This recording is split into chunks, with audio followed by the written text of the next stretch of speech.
welcome everybody. Let us first say it is good to be back to another episode. I want to personally thank you all for your amazing support. Those that have been with us all day, all week. Thank you. So we're going to first start off with the protest or press conference. We want to thank Tyrone Muhammad for inviting us to an anti-violent protest, a rally, I would say. And it was amazing to be there and support that beautiful event. And we want to thank the grassroots organizations that was there, and the ECCSC, thank you. We also want to thank the other organizations that was there as well. And so we wanted to go to the press conference because Tyrone Muhammad called us personally to come and support. And I said, listen, I can't make it because I had to work. And God made it possible for me to be there. So because it was very last minute and I live a little distance from the Daily Plaza, called my friend and he was able to bring me there in a timely fashion, got there, had to use the restroom. So shout out to the Daily Plaza for allowing me to relieve myself. It was amazing. So we get there and it was an amazing time. And I saw the Alderman and I asked because, he said, that's Alderman Armon Lopez, right? And I said, oh, wow. Okay, I want to interview the Alderman. So I go and up to the Alderman and I say, I got one question. And I wind up asking him 3 or 4 questions. Now, mind you, when I was on the interview, he represents the 15th Ward. I said, oh my gosh, I don't have a mic. So the ambulance, it has to be a healthy merge. Because, that ain't nothing but the enemy. Didn't want me to ask him the question. But I asked him some very questions. And we're going to release that interview. My editor is working with to turn up the volume so we can release that. Just that part of it, of that interview, because that brother answered the questions, right? And he followed us on Twitter now, and we're gonna look very closely at his because I believe he's running for the 4th congressional district, right? So we would ask him some questions, and one of the main questions we asked is, should Chicago remain as a sanctuary city? And he said he is an advocate for to put it on the ballot and let the Chicagoans, the voters, decide. But City Hall and Mayor Johnson, his allies, pretty much didn't want that. And the question is why? It's not because, in my humble opinion, this is why I feel like I'm not welcome as press, because I give my personal opinion. Don't consider myself a journalist. I consider myself an advocate, speak truth to power, and bring it back to the masses. So I believe that Mayor Johnson cannot throw away the sanctuary city because the powers that be that fund him also got their hands in the pockets of this multi-million-dollar industry of caring for these migrants, those multi-million-dollar checks. So in the upcoming shows, we're going to show you who's getting the money, all right, and how Black folks are frozen out the money to take care of the migrants. Now, it's plenty Black organizations, Black churches, Black people that run shelters, that run nonprofits, that run these organizations that will love those contracts to take care of the migrants, to take care of Black folks, take care of any unhoused people. They will love those multi-million-dollar contracts. Because one thing about Black folks, they especially that know how to run organizations on little, they can damn sure do a lot with a whole lot of funding. So that's probably, in my humble opinion. So we was asking questions to Tyrone Muhammad, and one of the questions that I asked him as media, because it was a press conference and our media, I asked him, do you feel like the Safety Act is the reason why crime is so high? Because the sheriff, he came out and he said that the Safety Act have pretty much in the Safety Act that if you on house arrest or home confinement or monitoring, that you have 2 free days, meaning 2 free days to go to it's supposed to be go to a doctor's appointment, go to the whatever, go grocery shopping. But during those 2 free days, no one's keeping track of these people. They could just go. And a lot of these folks are committing more crimes, more vicious crimes that they already on the monitor for. So he said it needs to go back to where it was. Like if you leave, it alert the sheriff department, the police, and they come find you and lock you up.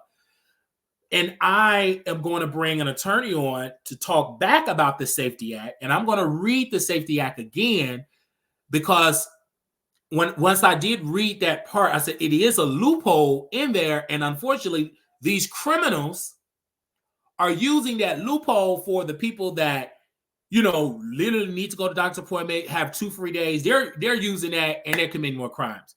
So I asked him about it. I know Ms. Ball didn't want to answer that question, but I had to ask because this is a press conference. And then another thing I asked to the grassroots organization, because they all was there talking about these great ideas. But I said, what's the plan? And I asked the question is, what is the action plan that you want Black Chicagoans to do in the next 30, 60, 90, 120 days? What is the plan? Because if you come there just talking, we all can talk. Well, I think Black folks should own companies. Well, I think Black folks, we should all invest in the stock market. I think Black folks should all clean the streets, which is great. When are we going to start doing it?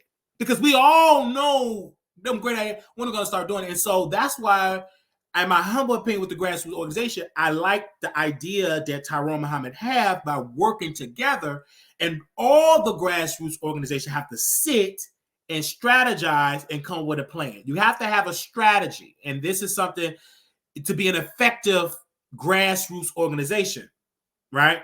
Because we all can sit around and talk. So while I was there, our elder was there, and he was just going off about the Venezuelans and the foreigners. The brother was going off. He was just really going off. But I was there because I want to show people what's going on in the city of Chicago. And a lot of people don't know I'm in the process, or will be in the process. I want to live in the city. I love the city so much. It's so convenient. And I'm going to be a property owner in the city. But, so I have to be an advocate, not only for myself and my own interests, right, my business interests, but also for the residents, right? You have to participate, and we need more Black folks to participate. So when I had the camera, I said, this is City Hall, right from the Daily Planet. This is City Hall, power. But I also pan that camera to the banks, to 7-Eleven, to those skyscrapers. They're also in tune with the power. There is power behind the power, right? And so don't get it twisted. Those are power brokers, so you must be concerned about that as well. You must have an action plan. This is why it's so important for Black-owned media to be there, to broadcast, to show these stories. Because a lot of people say a lot of stuff about Chicago, but they don't show the grassroots organizations that's doing the work and could do more if they have the money. So that's another question I asked. One of the grassroots organizations, I said about the funding. He said he got a grant from the city, but he need more. And he said, what are you doing to get more money from Mayor Johnson? What Mayor Johnson do? What commitment have he given you, right? To give you more funding? Because a lot of the grassroots organizations doing great work. They could do better work, more work, if they had more money, because it's limited. If you have more funding, you can house these people, you can talk to, you can de-escalate, etc., and that will help in the long-term goal. I believe Mayor Johnson, he's trying to do that, but he needs to do more than try. And grassroots organizations need to be at City Hall every single day. You need someone in that grassroots organization at City Hall, grant writings, talking to banks. You need somebody there every single day. Every alderman in the city need to see you and your grassroots organization meeting with them. So we need the money to bring down the crime. You need to be there, passing out flyers, passing out cards to the community, and show that we're doing the work. And then also you have to have a beautiful social media, because social media does matter. You need a YouTube channel. You need a Twitter account. You need a Snapchat. You need a TikTok, because you need to show the world what are you doing, because you may not get the check from the city, but you may get the check from somebody else that live in a whole nother, like, okay, I like what Brother Wiley is doing. Let me write him a check for $15,000. You write a check for $15,000. I get more cameras. I can cover more stories, and I can get into those spaces, right? And so I'm already in those spaces because I just do. I say, hey, I just spend money, and thank you to the people that donated 5, 10. Because it is expensive. And so now I understand the media part, because people say, why do I want you to cover this and cover that? It takes money. I received an email. Someone wanted me to go to their hometown because of things going on with their water. But I said, that take money. You got to pay for flight, you got to pay for hotel, etc., car service. So it takes money to cover these stories. So the reason why I do Chicago, because I'm here, I get on the train, get there, right? So, but it costs money to broadcast it because we don't get money from advertisers, right? And we're going to talk about Fox Soul. We're really going to talk about Fox Soul. But I want to talk about this first because it's very important. And when I look at Roland Martin and how he talk about the importance of Black media and Black press, is because we talk about it. I don't have to ask somebody to cover this. If I worked for CNN or MSNBC, I have to ask permission, particularly by a white producer that is younger than me in their 20s. Hey, can I cover this story for my people? And they will tell me no. And guess what? I have to listen. They're the producer. They're the executive. But if you own and operate your own show, no matter how small it is, you can go and cover it, right? So we went and we cover it with no microphones, and that video almost got 6,000 views. We want to talk about Cardi B. We want to talk about Nicki. But actually, that long-form video did better than me talk about Nicki, Cardi, Ice Spice, Megan Thee Stallion. It got almost 6,000 views because people want to see this. They want to see it. They are yearning to see solutions. They want to know to be informed about the problems, but they're thirsty and they're hungry for solutions. When I check my emails, they want solutions. And so when they asked in that question, they said, we want solutions. What is the solution? So this is why we're going to bring more grassroots organizations that's actually doing the work. And also we will be talking to police officers and bringing them on the show that is doing the work. And what is their strategy? And so we're trying to get to the CPD, trying to get into those spaces to ask the police the questions, ask the aldermen the questions, all the women the questions, ask community and ask you. So because we got to get to the root of the problem. And one of the major roots of the problem is poverty. And that's why Reverend Barbara, he is leading the Poor People's Campaign. He said something so effective. He said, no politician, no political party have focused on poverty in this country. If they tackle poverty, there will be no need for crime. Let me say that again. If they tackle poverty and the lack of funding, lack of housing, there won't be that crime that we have today. I believe we always have crime, but it won't be as high. So we must tackle that in all places in this country. But this is why, how many people bring it up to their senator? How many people bring it up to Bobby Rush? And I'm just speaking about Chicago. How many people bring it up of the lack of all of this, lack of need, being poor? Because poor people, and this is the thing about poor people, there's poor whites, there are poor Mexicans, there are poor blacks, there are poor Asians, there are poor people, period. Poor people exist in this country. There are more poor people than it is wealthy people. Let that sink in. There are more poor people. So when are we going to have an urgency to provide for those that don't have? Amen. So it's so much, but this is why it's so important for media. Media is important because you're broadcasting the stories and you're making it you're creating a narrative, because mainstream media, they're creating the narrative. I mean, look at the super mayor in Dalton. So we're trying to get to Dalton to interview her and talk to her because the mainstream media is trying to dehumanize this Black woman, say she's a scammer, this and this, but they don't broadcast her paving the streets, paving the alleys, fixing the potholes. They're not broadcasting that. They're not broadcasting the good. They're not going to broadcast the good. Like they're going to broadcast the salaciousness because they don't like to see Black people in power, especially a Black woman. So I'm curious of what's going on in Dalton. And I'm very, very curious because I see it down my timeline. I feel like I got to go see what's going on over there with my own two eyes, not with WGN News, W9 News saying, because they have a narrative and they're white. So there's a perspective. It's a spirit that they're trying to create. And I need to go see because I'm Black, and I need to go see because I need to see what's going on over there in Dalton. So it's a lot. And I like the political stuff because that's what's matter than versus me talking about TJ. I have nothing wrong with me because I'm going to talk about that because I love talking about the tea. But before I get into the tea, because I'm drinking tea, we also got to be talking about what is affecting us as people. Because at the end, after we get through talking about tea, you still need affordable housing.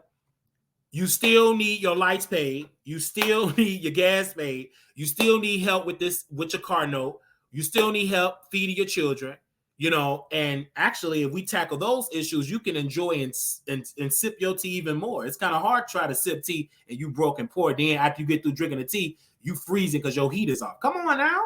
So it have to be a balance. We have to talk about real issues as well as the tea, because in real issues, there's tea that going on there, baby. There was some tea being spilled there about why I was take off the email list. I ain't gonna get into that, but it was some tea spilled. But nevertheless, you ain't gonna stop me, because if I have to go there with a camera, baby, you ain't gonna better stop me. All right. So I just had to open up with that because I saw so many of the followers. I was glad, I was impressed that over 5,000 people watched that video. I was highly impressed because we ended it with 300 people. And I was like, okay. Woke up the next morning, my producer told me that video is at 5. I couldn't believe it. I thought he was lying. I said, you got to be lying. 5,000? It was at 5,000. So that'll let me know people want to see that. People want to see more about the real issues. And this is why we cover Jason Lee, his race in Stockton, California. We updated our website, and he definitely is leading in the poll. He funded his own posters to really poll the people, talking to the issues. And I'm talking to the voters down there that emailing me on the phone. But one, she said, when I went to the forums, and she's a producer of the Wiley Show, she went to all of them. She said, Wiley, Jason Lee had a plan. He had notes. He had a notebook. He had a binder. Let's bring Jason Lee picture up, because I want them to see who is Jason Lee, because I think we had his picture, producers, correct? Production, did we have his picture? Yeah, there we go. Right, yeah, that one. He had a plan. She went to every single forum, because if I can't go there, I know somebody that live in California. Go there to all of them. You ain't got to don't wear no Wiley Show t-shirt. Just go there regular. And she went to every single one. And she said, verbatim, that brother, he came prepared. She said, out of all the candidates, Jason Lee had an answer and a solution for each one. The rest of them was insulting Jason, pretty much saying he a Crip, a Blood, gangbanger, adult entertainer, adult entertainment, etc. This, when the question that man had a plan. And so, but this is why I love having people in the room, because he's doing a damn good job, an effective job with his messaging. So, that's why we took our endorsements back for the failed Kimberly Worms, and we endorsed Jason Lee for District 6 City Council member. So we're trying to get there, but it takes funding. It takes funding to get these. But it's expensive to travel to Illinois, to California, Illinois, because not only you traveling there, you got to get a hotel, you got to get a car service, you got to get there. So, but nevertheless, I called somebody and said, can you go to those forums? And she said, yes. And she said, Wiley, I want to report to you, this man is doing it. And she said, she started asking questions to the people, and they all said, I am highly impressed with Jason, because they all thought, people that didn't know, he's just going to be here. This ain't nothing but just a photo op. They said, no, he's really having great solutions. And I didn't know he was definitely such an advocate and a grassroots organizer and with the unions, etc., for the community. I didn't know that. I just didn't know. I misjudged him, Yeah, so we're going to be covering that. We're the only YouTube channel that cover it, right? We don't, and this is why Jason Lee embraced us. We didn't burn up his book. We didn't burn that bridge. Let me drink this tea. We did. I'm gonna say that again. We did not burn that bridge. Did it make sense? So when people say, "Oh, Wiley's stupid," he burned it. No, I haven't. I haven't burned that one person book. I buy books. I don't burn them. I haven't destroyed that relationship. That relationship is still going on. We still follow each other on Facebook. Been following each other on Facebook for years. And guess what? He responded to us on Facebook. So we have a relationship with Jason Lee. Hello. I just want that to sink in. So all the stupid people that's out there that say Wiley burned bridges, shut up. These people that you think have burned, they ain't got a bridge. How could you burn something they ain't build one? Hello. But Jason Lee do have a bridge in entertainment and also in the political world, and we have not burned that. Amen. Let that sink in. We're not going on rants. We're not trying to compete with Jason Lee, because Jason Lee is doing it. I don't need to compete with that. I'm a boss. He a boss. Now, he's a bigger boss, getting more funding, but I'm a baby boss. But guess what? Boss is in there somewhere. Boss is in there for the Wiley Show. Amen. So I'm not trying to dim his light. I'm trying to, promote and campaign that he get that position, because what does that do in California? It drops a seed to a brother in Illinois to run for office, because Jason Lee is laying out a blueprint to say you don't got to be ashamed being on social media running a multi-million-dollar a Fortune 500 media company, you also can run for political office. So this is why we're looking up. And I want to say that again. We have not burned a bridge with Jason Lee. I want to say that again, because so many people think we burnt bridges. No, just because I trashed some of these so-called dusty YouTubers, we have not burned a bridge. If I meet all of them, they will bow down, take a embrace, take a hug. We will laugh, we will drink. You never met me in person. I'm a good-looking brother. I'm a good-looking brother. A lot of these YouTubers, they don't embrace Wiley because they jealous of our light, because it shine bright. We tall, intelligent, and we out in the streets doing the work. A lot of these other people, they don't do that. And we out of the closet. Let me drink some more tea. I said again, we out of the closet. I am out of the closet. I never was in a closet, baby. So other folks can't say that. They deep in that closet and they mad at themselves. Another thing we can say, we don't smell like fish. We might smell like some musk because I was working out musty, but it ain't fishy. There's the difference. Let me drink some more tea. All right. So we should to shout out to Jason Lee. Now I'm in front of the closet, but the closet in the back of me and it's closed because we out of the closet. Ain't nothing wrong if you want to be in the closet and be DL. That's you. All right. But we out of the closet. We in the gym sweating, working on this body. And we not in the locker room or locker room just doing something. We in there working out, not working out other body parts. Everybody can't say that. Understand what I'm saying? So we just going to talk about it. Hey, Jason Lee. And we want to win. So if y'all want me to come and see Jason Lee, fund me to go. Buy the plane ticket. If you don't trust me to buy the plane ticket in the hotel, you can buy it. I have plenty audience members that have bought plane tickets for me to go. I said, buy the plane ticket. You know my name. You know my birthday. Buy the ticket. Send me the confirmation code. I'm there. If you want to see me in these places to take this show to that, buy it. Amen. So we ain't got to worry about that. We would love to be in the presence of Jason Lee because we haven't burned that bridge. And I want to say this because I know the ops is watching. Just because I uplift Jason don't have nothing to do with you. Have several seats and shut up because I helped you get a position. We're going to talk about Fox. So I helped you get it. So shut up. Shut up. You should be thanking Brother Wiley. He only look up to Jason to get back at me. Are you dumb and stupid? How can that be? He's just jealous of me and I wrote an article to get you the damn job. Shut your stupid behind up. Don't be stupid. Be careful. And bow down and thank me for giving you that opportunity. Anyway, I just want to tell you what it is because I got the record. And I understand what I did. And I did it just to show people you can create a bad narrative about a person. You also can create a narrative to get them a job. And it's up to them what they're going to do when they get the job. Now, let's talk about Fox Soul. If you're here for the Fox Soul, we're going to talk about it. And I want the B&B squad to be in the building. I know y'all afraid because y'all in a cult. Y'all afraid in a cult. And y'all can't say nothing or drop nothing in the chat because you don't want to be blocked by Armon Wiggins. But just watch this. I'm going to give y'all a few minutes to go share it to the world. Give you 10 seconds. 10, 9, 8, 7, 6, 5, 4, 3, 2, 1. Now, we're going to talk about Fox Soul. Now, we helped Armon Wiggins get the job. He got the job. Congratulations. We put it out there. I told y'all a month ago he was going to get it. I want to thank my brother and sister for having the courage, being the first YouTubers to promote that we talked about it. I also want to thank my sister, the beautiful, iconic transgender woman, beautiful sister. She promoted that we put this exclusive out, right? Many people didn't believe us. And guess what? It was announced that Armon Wiggins was on the show, and we had announced it a month ago, all right?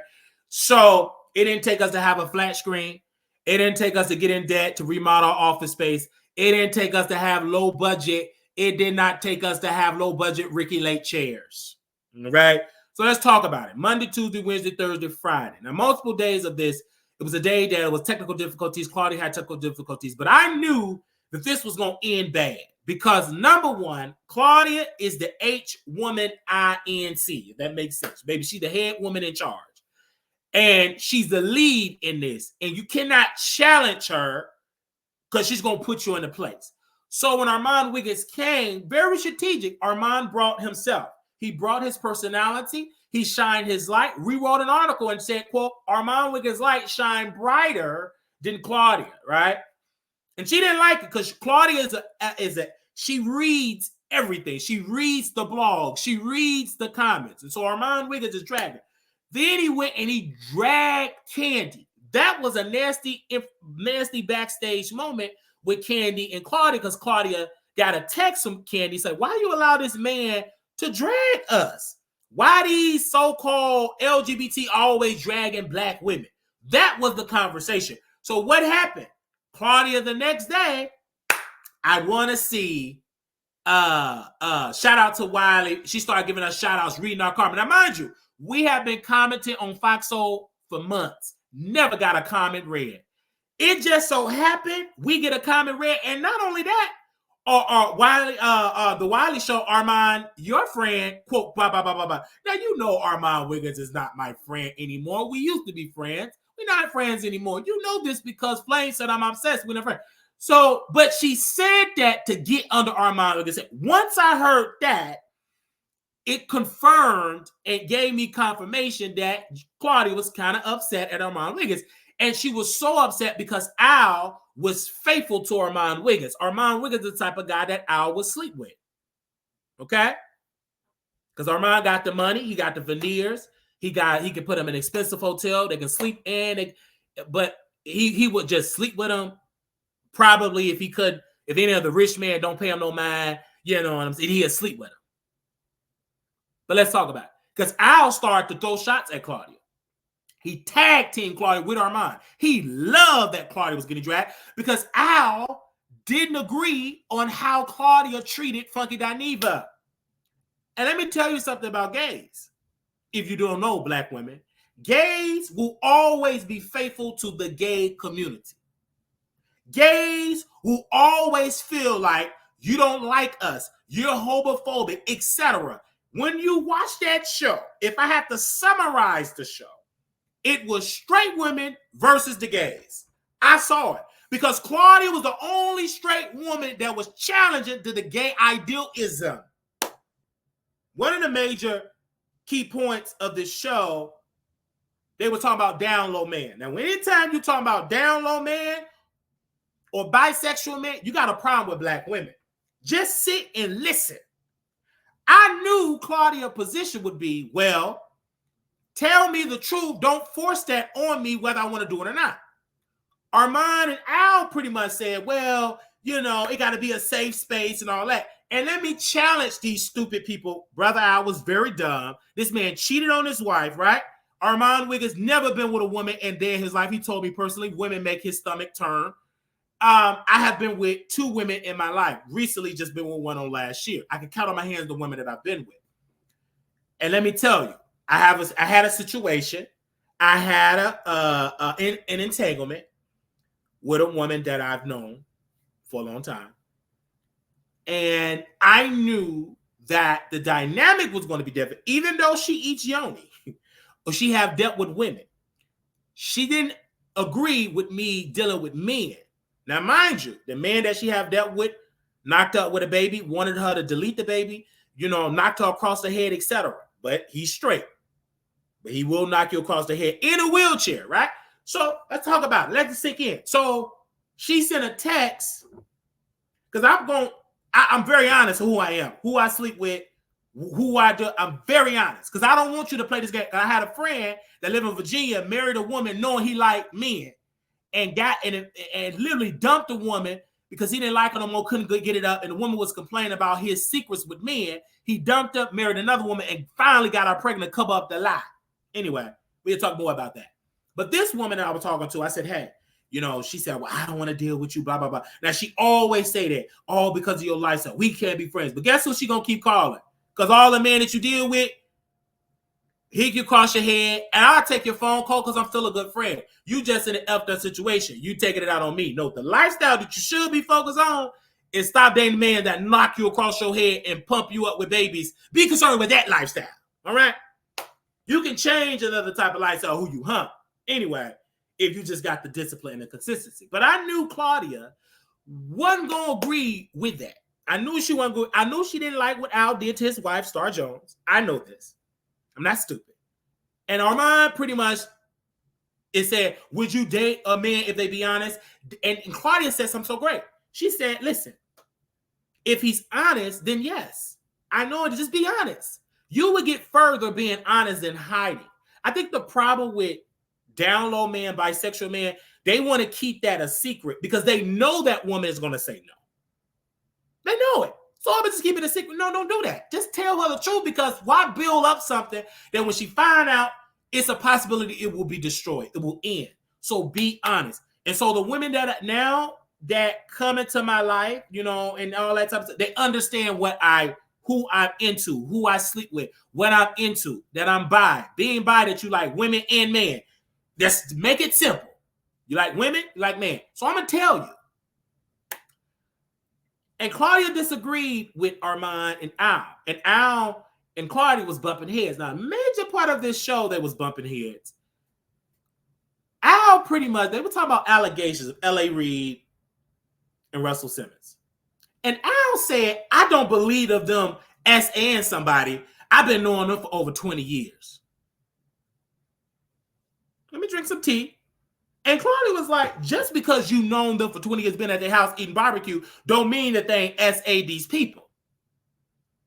And then Armon was like, we need all the evidence. We got to get all the evidence. We got to believe it. If women do this, y'all believe it, but if men do it, y'all believe them not to do it. Y'all give them a pass, but men do it, y'all do it. We got to see all the evidence. And Claudia said, just because a person don't have all the facts, all the orders of what happened, all the evidence, don't mean that it didn't happen. Because everybody don't remember when you're dealing with trauma. Some people suppress the trauma because she's speaking from a personal experience. And you know what they started doing? Laughing. Al started to laugh at Claudia. Even Armon, they was giggling. I said, this ain't going to work. Claudia feel her ego was bruised, and you laughing at my pain? Because she was talking about having some legislation about people that get abused, that lie about it, they should be charged. And I read Brian Banks' book, and he's believing the same thing. He believed that if you lie and perjure yourself, you should get 100 years in prison. Because if you lie and put somebody in prison for saying they R-word you, you should serve a minimum of 25 to 30 years. So they start to giggle at Claudia. I said, this is bad. Then the colorist talk. Armon showed his true colors. I don't care if you're black, you're ugly, I'm going to say it. Blah, blah, blah. And Al had to say, well, what you said is blatantly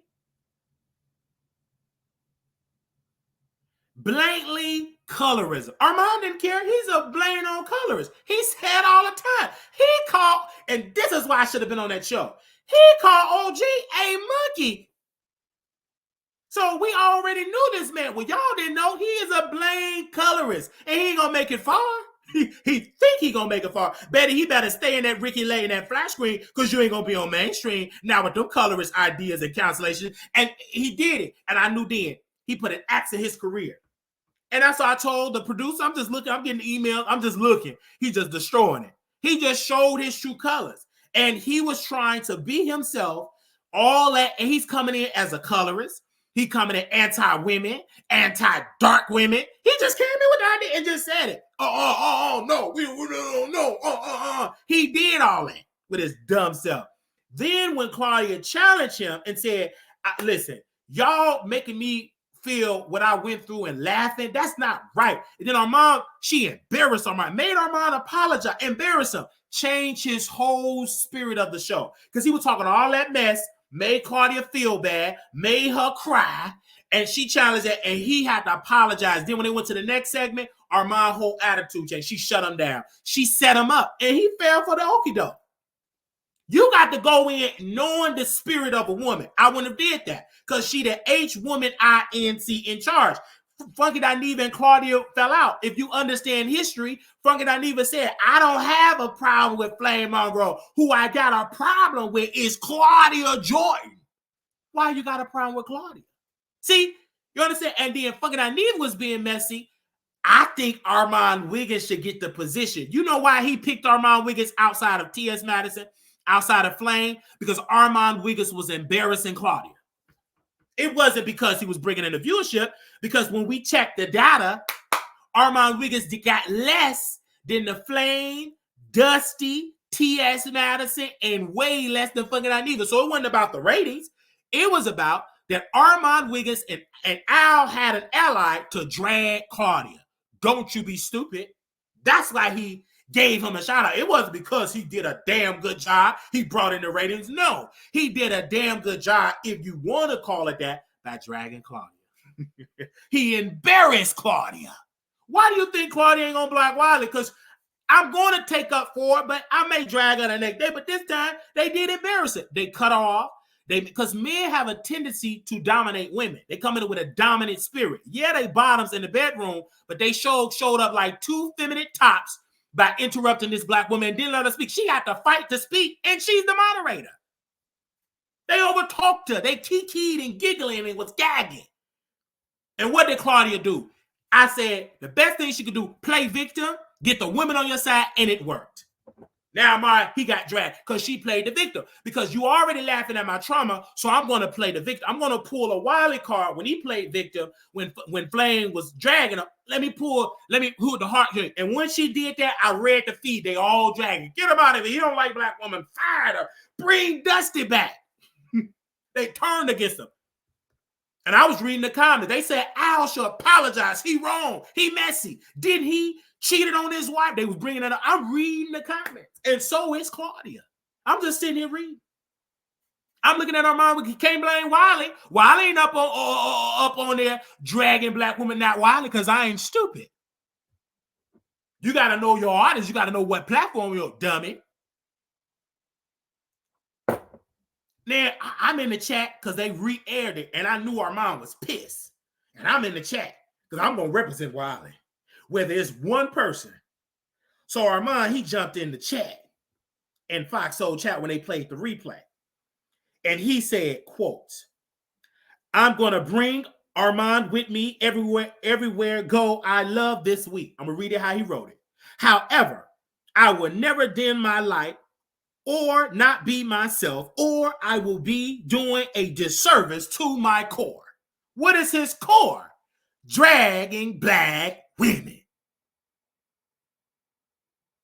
Okay? What is his core? Dragging black women.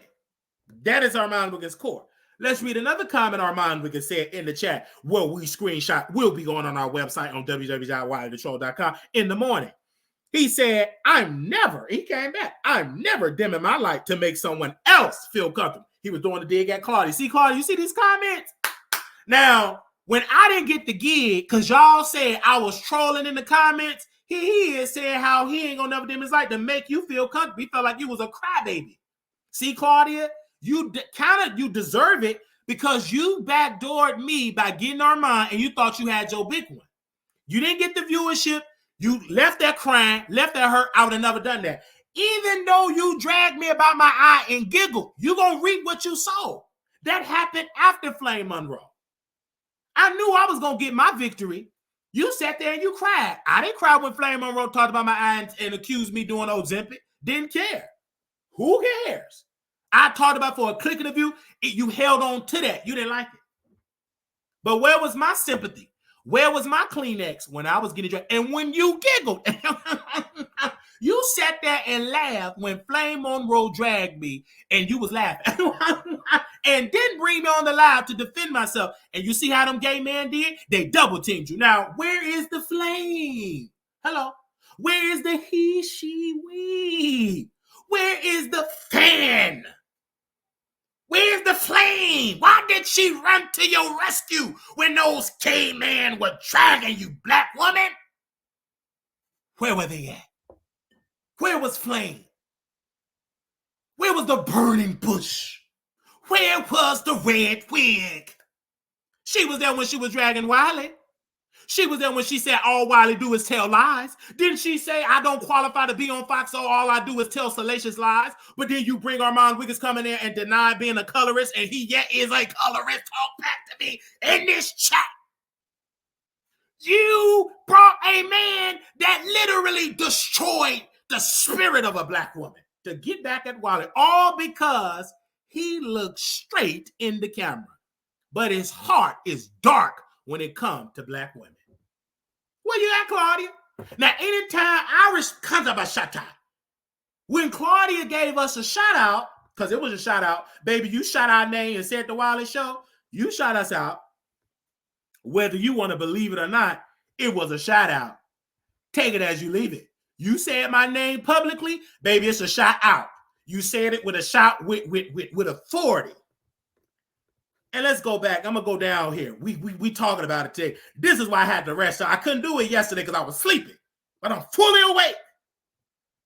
Because I don't like phony and fake people that laugh in your face and then backstab you, and then they want me to come and rescue you. Baby, you got to get this smoke like Armon Wiggins got to get this smoke. Both y'all got to get a whooping because y'all both was wrong. But give me a second here. So I said Claudia gave the Wiley Show a shout out in front of Armon Wiggins. Wow. Hashtag Foxo, hashtag TGIF. Thank you, Foxo TV. Hashtag the Wiley Show will be on TGIF one day. This is Claudia. Quote, that wasn't a shout out. You was just leaving so many questions in the comment section that I read 2 questions and was laughing. Let's not make this bigger than it is. Well, you don't know the difference between a question and a statement. I made a comment, not a question. I said my niece will not use a restroom with the flames, Monroe, at all. I don't agree with it. And I made another comment about it. So again, you're trying to dilute what I'm doing, baby. You can't. Be honest on how Armon Wiggins made you feel, sister. Y'all talk about Monique inequality, how he dragged Monique, told her shut up. And why did you not bring up when he was dragging Jason Lee and felt that he was mistreated, burned his book? And this is the dirtiness of Brother Al and that messed up faith. They was talking about colorism. Let me tell you how dirty and low down Al is. Al said, yeah, Claudia, because you dealt with some colorist allegations, and tell us how you feel about that. And pretty much tell us how to feel when you were doing that. I'm not going to talk about that. I've already apologized. Let's move on. Al, you didn't have to bring it up. You a dirty dog. Dirty. He brought that up to Claudia. He brought it up to it, and she got to change the subject. This woman, I've never seen this woman changing the subject so quickly. She already had to change the subject about Candy. This is all on the live. Al made sure to embarrass Claudia. And the reason why the show ain't working, because ego, this show ain't gonna last long. Ego's in the building, baby. Egos, they trashing allies, friendship. It ain't gonna work because all y'all care about friend. Al thinking about sleeping with married men again. Wealthy, white, R-words, offenders. He gonna sleep with them and protect them. Armon Wiggins protect R-words, predators, because he protect Larry Reed.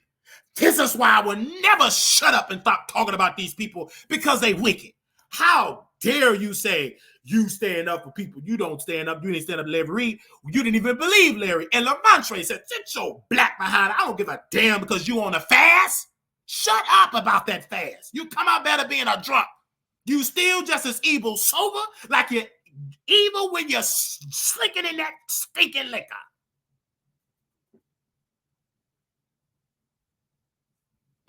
And look at Tea Time in the chat. Let me put her on the chat for a second. Look at Tea Time. Let's put Tea Time on the chat. And this woman have been criticizing the Wiley Show for years. Oh, this is why you're not growing. This is why you're not. And here she is in the chat, a woman. I do agree that Armon views will not work well for the mainstream, but he's great on TV. But she just be criticizing me, saying I'm a stalker, obsessed. All this is why you ain't growing, lying on our name, don't donate at all. Just lying. She donate one time and just talk so much mess, but yet she in the chat. This is why I stopped watching. You still watching. Because she's a black woman first. You know why she coming in the chat saying amen? Because I'm defending a black woman.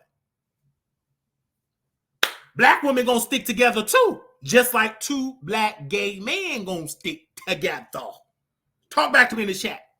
She dragged me in the chat and multiple times been dragging me for Phil in that chat. You ain't growing. You ain't gonna beat nothing. Speaking death and still watching. If I ain't going, you ain't growing either, because why would you watch a show that ain't growing? That means you ain't growing. That means you stinking.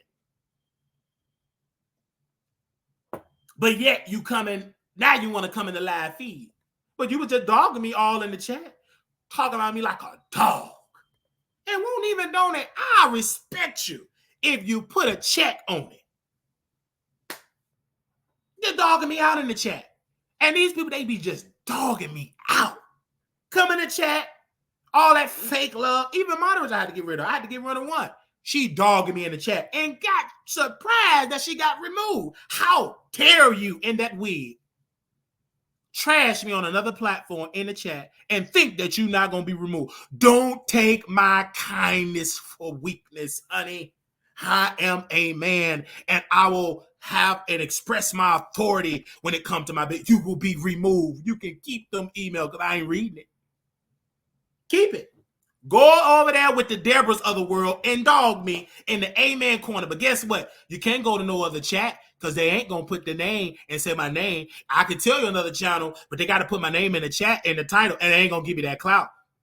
So go on over there to the other channels, and as soon as you try to say my name, you will be blocked. Oh, I got to tell you, they didn't already block my name in the chat, so it won't work.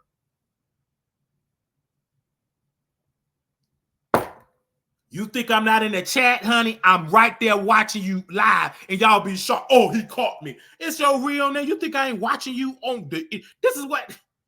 Going over there with Deborah. Y'all can sit there together and drag Wiley. Two desperate single women ain't gonna never get a man, dogging Wiley, and wish that you can have a Wiley, because at least I know how to stay and not abandon my children. Amen? I don't just pump babies into women and leave them. You would hope that you get a Wiley.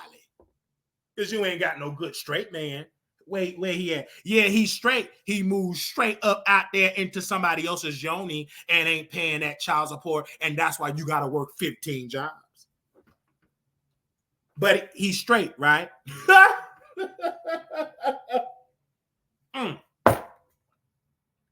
So, back to Claudia. And I love Claudia. But my thing is this. You play a dirty trick and you got hit. I knew it was going to happen. I set it up. Ain't giving me the position. Ain't coming on the show, going on the people's show. Okay, watch me set this up. And I set it up. You really thought, oh, let me get under Wiley's skin. You ain't going to get under my skin. But I knew Armon Wiggins was going to get under your skin. I knew it. Because I know Armon Wiggins. I studied that man. I knew he was going to come there ignorant, trash your relationship, because he don't give a damn about the relationship. I think they call it because he's a Gemini. That's what they said. Geminis do stupid stuff like that. Geminis is the bipolar of the zodiac sign. That's what Geminis are, the bipolar of the zodiac sign. And I knew he was going to trash that. I knew it. And I was like, you got to come back all the time. And then when Armon was trashing Claudia's relationship, Armon, that's Claudia's friend too. You got to come back again. Production, make him permanent. And I'm just sitting there gagging. Now, the ratings was low. It was low. It was low. It was low. You could have brought Wiley on. Why you? I just don't understand. Yes, I'm going to still advocate that we want the job, because I'll be there next week asking for the job. Going to the producers. Y'all make sure y'all keep sending them emails to the people over there, to the bosses over there. We still going to beg for that job or a position over there at Fox. We still begging. We still going to beg and still work at the same time. Baby, I can beg and do entertain and do a show. Why not? Beg and do a show. I'm about to get this one of my female homegirls' nails done just to get it in with her. You know what I'm saying? She already laid. She says she like Young Miami. If you know anything about Young Miami, you got enough coin, you can get the draws. Okay? Give me a second. I'm going to take my shoes off. I want to take my shoe and get comfortable. I'm about to get her nails done, send her Uber Black, and get her hair done just to get the draws. At least I'm honest. And she know it because I'm a comedian. She watched the show. You know, she looked good, but she looked good. But dang, I really tied this shoe so tight. Good God Almighty. Paul, why you tie my shoe up that tight? What? It's really tight. I mean, you really put a knot in. Good God Almighty, man. What you tie my shoe up like that for? I'm going to have to dock your pay you tied up there. You know my foot is twisted. Did they say I'm a slew foot? Did you tie it up that when we left the gym and went to that donut shop? Well, that's what they said. They said I go to the donut shop after the gym. They said that's what Flame and Run that wig said. So because of that glitch was horrible. So we gonna be on Foxo. And this is why I tell y'all to go reach out to Foxo, text Foxo, email Foxo, reach out to Foxo. We've been telling y'all that forever. Okay, let me see if I still got the emails of the Foxo. Give me a second. Do I still got them emails? Give me a second. I believe I do. Give me 1 second, y'all. Because y'all need to do the homework. One thing about Wiley, we gonna entertain. I'm trying to find it of the Foxo people. If y'all have that email, send it to me, you guys. Email, I believe I have it. I'm gonna find it. All right, and moderators, when I post something in there, y'all make sure y'all save this messages and copy and paste it. I'm trying to find it because somebody said they sent it to me. All right, hold on. I got him. Thank you, Jesus. All right. All right. I'm trying to find it. All right. God is so good. I said, God is good. Come on, let me find it. I'm trying to find this email because I'm going to find it. Oh, I got it right here. Let me copy and paste that. Welcome. Somebody say your face look good. Hey, don't we look good here? All right. That's one person email. Let me send another person email. Hold on. I'm trying to find it all. So give me a second.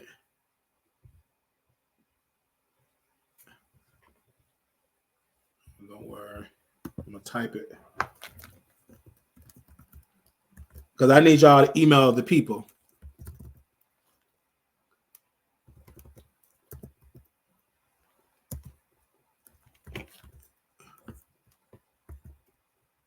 And we're going to get it together. Make sure y'all share this live. And we're going to open up the phone lines. Monica, all about the tea. Welcome. We know Claudia is messy. Some of y'all just shocked that she messy. But we ain't shocked because I've been around a lot of messy women. I was in church. And that's the WrestleMania of messiness. In church. Let me make sure I spell that right. AGN. Okay, hold on. I'll take my time. All right, let me spell that again. AGN. All right. AA. Give me a second, y'all. All right. Those are emails. Moderators copy and paste that.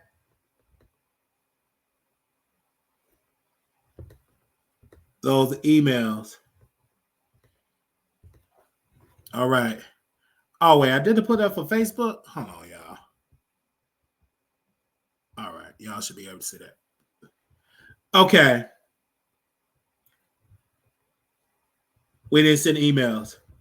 Send it to their bosses. Thank you. Okay.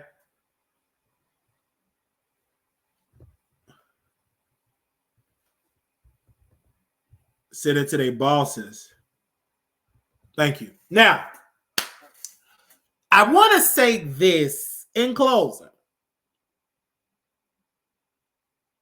People have to understand that when you do a panel show, you have to know how to be a team player. Now, when you do a show by yourself, it's just you. But when you do a panel show, you have to know when to talk, when not to talk. It's chemistry, right? And this is why it's good to start out doing panel shows on your show. So when you do a show with a panel, you can feed energy. This is why I had to learn how to do it, because I was dominant. I had a dominant person. So I had to learn how to let this person talk, that person talk, Katie talk one-on-one talk, Storm talk. You know what I'm saying? All of these other people talk. You have to learn. Letting Brianna talk, letting Couture talk. You know, you have to learn that. That's why it's so important to do panel shows so you can understand the flow. It's the difference between becoming a solo artist than being in a group. You got to understand the data, and it take rehearsal, it take time for it. You got to understand what type of show it is. You got to know how to read the room. A lot of people don't know how to read the room. You didn't see me in there trolling that press conference. You see me with that whole that. I know you got to know how to read the room. Amen. So I just think Armon didn't read the room correctly, and his people didn't support. Why his people didn't support? Because they want to see him drag rappers. The people, the audience that he had, they follow him only when he drag rappers. Understand, if this was a musical show, dragging rappers, criticizing music, etc., beefs, he would thrive. He's not that versatile in his messaging, in his topics. It's all, majority of it, because I studied it, is dragging rappers and Tasha. Dragging black women. So if it's a show about dragging black women, he would thrive. But he will not be successful if a successful black woman in the middle, she ain't gonna allow it. She gonna challenge him everything. And his ego get Bruce. He's used to being the king in his castle. But he's hard to get embarrassed on a national platform. He got embarrassed. His ego got, I tried to tell you. I'm glad that he got embarrassed, because it confirmed what Couture said. He have a problem with black women. It confirmed what Brother Wiley been saying for years, that the man don't like black women like that. And he's not that versatile. He just talk about black women and rappers. He ain't gonna talk about no politics. If he do, he gonna know what the hell he talking about. Well, I don't know. The man was driving in the pandemic and didn't even know we was in the whole pandemic. I don't know what the world he was doing. The man was just driving, saying, I gotta go to Best Buy. Didn't even know that we in a whole pandemic. And didn't even know what was going on. That's yikes. I was like, that's anyway. But Nicki Minaj can't sneeze without him dissecting it. JT can't even go doo-doo without him. That last episode was cringy. It didn't have it was cringy. I watched it. I watched it live with the glitches because my internet on my phone, I was in a secret location, in the words of Armon. I'm gonna take that from Armon. He took get in there with Brother Malcolm. For Michael. What was the man there? Michael, whatever his name is. So I'm gonna take recording live from a secret location. I'm gonna take that. He took somebody he didn't create get in here. I'm gonna take that, just like I took Milagro Round and put the Wiley Show steak on it. So I was in a secret location, and I was literally not having the best, I couldn't really see it live like that. So, but I was still able to see the live chat. So when I watched the replay, read the comments, I said, wow, this is not good. Armon just wasn't a good fit for the show. I just think that he just wanted the controversy of Fucking Aniva, but Fucking Aniva ain't a stupid man. He can talk about politics. He can talk about religion. He could talk about finances. He could talk about other things. He's a very intelligent entertainer. Armon is entertaining, but he's not that versatile. It's a limitation. It's certain things he just can't talk about. It's just not. He can't do it. He dominates talking about a limited viewpoint of rappers, because he don't talk about all the rappers, all the people. It's hundreds of them. Talk about a handful. And it was a bad experience. It was terrible. He flopped and failed. He did. I'm not being jealous. I'm reading the comments. The people said, we want Wiley, or we want Dusty. They didn't say they want Dusty. They said, bring Dusty back. He said, bring Dusty back. They want Dusty. What's the man named Dusty? He flopped and failed. He was giggling way too much. He flopped and failed. They want Dusty. They did say they want Dusty back.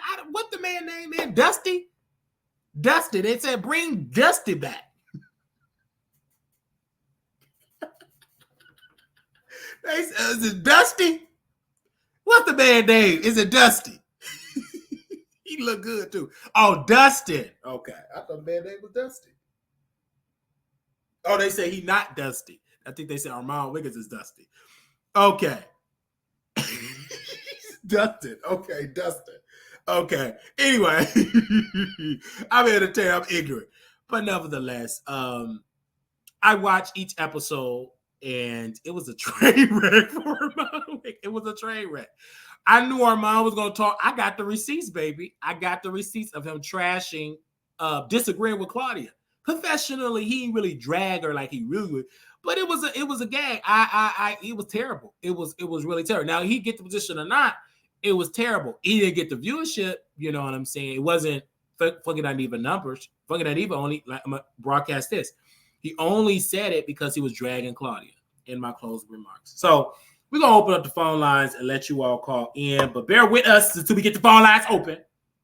All right, bear with us, okay? But we love you all dearly for y'all massive support, and thank you. We're gonna open up the phone lines. We'll allow you all to talk because I had to come on here really quickly and let you all come out here and give y'all thoughts. Because so many people emailing, when you going live, Wiley? When you going live? Please go live. Okay. We're going to put the numbers on here because y'all was really emailing me. And I said, hey, y'all want me to know? All right. 972-674-9462. 972-674-9462. Call in. Now is the time for a man who wants to work in Hollywood. He have a weird way of showing it. Yeah, you got to be careful. Hello, you live on the Wiley Show. Hey, what's up? What's up? So I watched it. I had to click off. I was so disturbed. I was so disgusted. I was listening to it. I was out shopping with my mom, and we both listened to it. She was disgusted too. Like, see, he said it to the wrong person, but he said it to Lovely T. But Lovely T would clap back at Armon. But yeah, you know what? It was a fail. It was a fail. I like Fox Soul, but I like it better if Armon did not take over. It would be better if he not on it. It would be better with you on it or Lovely T. In fact, if you was on it, you were waiting. So, at this point, Armon, you're trying to get canceled at this point. You're trying to get canceled. And I think that, and I'm so glad you said it, because people will say, while you're hating, you're jealous. No, I knew a lot of those, how you talk about black women, and the colorist one, that was the big one. Oh, if you're ugly, yeah, it is. I'm keeping it real. But you got a lot of black, dark-skinned women like, bruh, that's color. It's a different time. And this is why I tell Armon, you come out better building up that Ricky Lake studio, them flash screens, them mics, and build up your own kingdom. Because if you're trying to go to that Hollywood route, you're not going to be set unless you dropping them draws. You might as well cheat on your man and drop them draws, and you have more control. But trying to say all that, you're just not going to be that successful. You ain't going to be on The View with that. You will be off the air. You won't be able to talk with that. You'll be off the air quickly. So I just think personally, I think that stick with creating your own. This is why it's nothing wrong with creating. Do not abandon your show, because that's one of my criticisms from my brother Armon Wiggins. And also Fucking Aniva. They said Fucking Aniva abandoned his platform. They say he abandoned his platform. That's why a lot of people don't watch his show, because he was doing something good, but then he disappeared. Like, you can't do that and claim that you gonna be faithful, because he said, I'm gonna be faithful every day, Monday to Friday, and he did that for 1 week and stopped. Now he back, not hardly doing nothing. So, but also what I've learned from Fucking Aniva, I'm sorry, what I've learned from him, that he's very diverse. He could wear the wig, but he also could take the wig off and have an intelligent conversation. So I just think he's just not a one-trick pony. I think Armon Wiggins is a one-trick pony, and it's criticizing black women and female rap. Yeah, he's been doing that. When I spoke to him on Instagram, he asked me, "Did you like Lil Nas X music video?" And I said, "Yes." I came how he came out, and he freaking just judged me like that. And I was like, "Are you kidding me?" He just judged me. I was like, "Are you kidding me?" Mm. And yeah, his last name called him out. He said, "If he said you like Lil Nas X music video too." I said, "Do you like Lil Nas X?" He said, "Yes." I said, "You can't judge me when you liked it." I clapped back at him, and that made him cry. I clapped back. I was not playing. So you know what? That's what he does. And if people want to drag you, wait till they find out, and they're gonna say, "Oh, Wiley and Hustle are right," and they're not gonna apologize. They're not. Wait till they prove them wrong. Wait till we prove them wrong. Just you wait. I agree, and that's why I feel like it's very important to see it, and it's very important to be consistent. And when I look up, and I was very consistent in my criticism in Armon Wiggins. Now, I was happy for the position because we created it. We created the narrative for him to get it. I think he effed up because he became so extremely controversial when fucking Aniva was pretty much got the boot for his controversy, for him criticizing people. So you got to understand, fucking Aniva left for a reason. He left because the people, they say, "Hey man, you too controversial. Time that down. You don't, you out of here." And guess what? He not on Fox Soul. So I just think with Armon, he took what fucking and took it to a 100,000 million%. And that's crazy because you're not gonna have a long-term future because Fox Soul got sponsors. So I don't think Armon understand the business behind media. He don't. Fox Soul is not a YouTube. It's on YouTube, but this is a show. When they in commercial break with high brands, with American brand that Americans love. I mean, they have is that there, and I feel like that's a disservice because you have these, but these same ad agencies that deal with Fox Soul, we go to them. While your show too controversial, but Fox Soul got the same controversy. But you know the difference between Fox Soul and the Wiley Show? What's the difference? They're white owned and I'm black. That's the only difference. That's a major difference. They're more faithful with white owned corporation. They call it mainstream media, and then black media suffers. So yeah, like they tell us we controversial. That's why we can't put an ad on your show. But on Fox Soul, they have the same controversy, but they're white and we're black. And according to the spirit, it was a saying back in the day: if you're black, get back. If you're brown, stick around. If you're white, you're right. That's what they used to say back in the day, and that still exists according to how they treat black-owned media, because we only get 1% of the ad dollars. What is ad dollars? That's money to help your show grow. But it's hard to grow as media if you ain't getting no advertising dollars. That's why you have to depend on the people. Donate, cash out. Fox News ain't got to do that. Fox Soul ain't got a cash app or Venmo. Why? Because they get all the ad money. Exactly. Go ahead. I'm sorry. Go ahead. Exactly. No, I'll let you finish. I agree with you. Like the thing with Armon, if he could have got ads or sponsors or make merch. Because I would buy his merch, no problem. Because I don't mind when people's merch. I got Phil Scott's merch. I got Dr. Richie in the bullpen. In fact, it should have been you and Dr. Richie hosting Fox Soul. This is why your channel is entertaining, mine and Dr. Richie.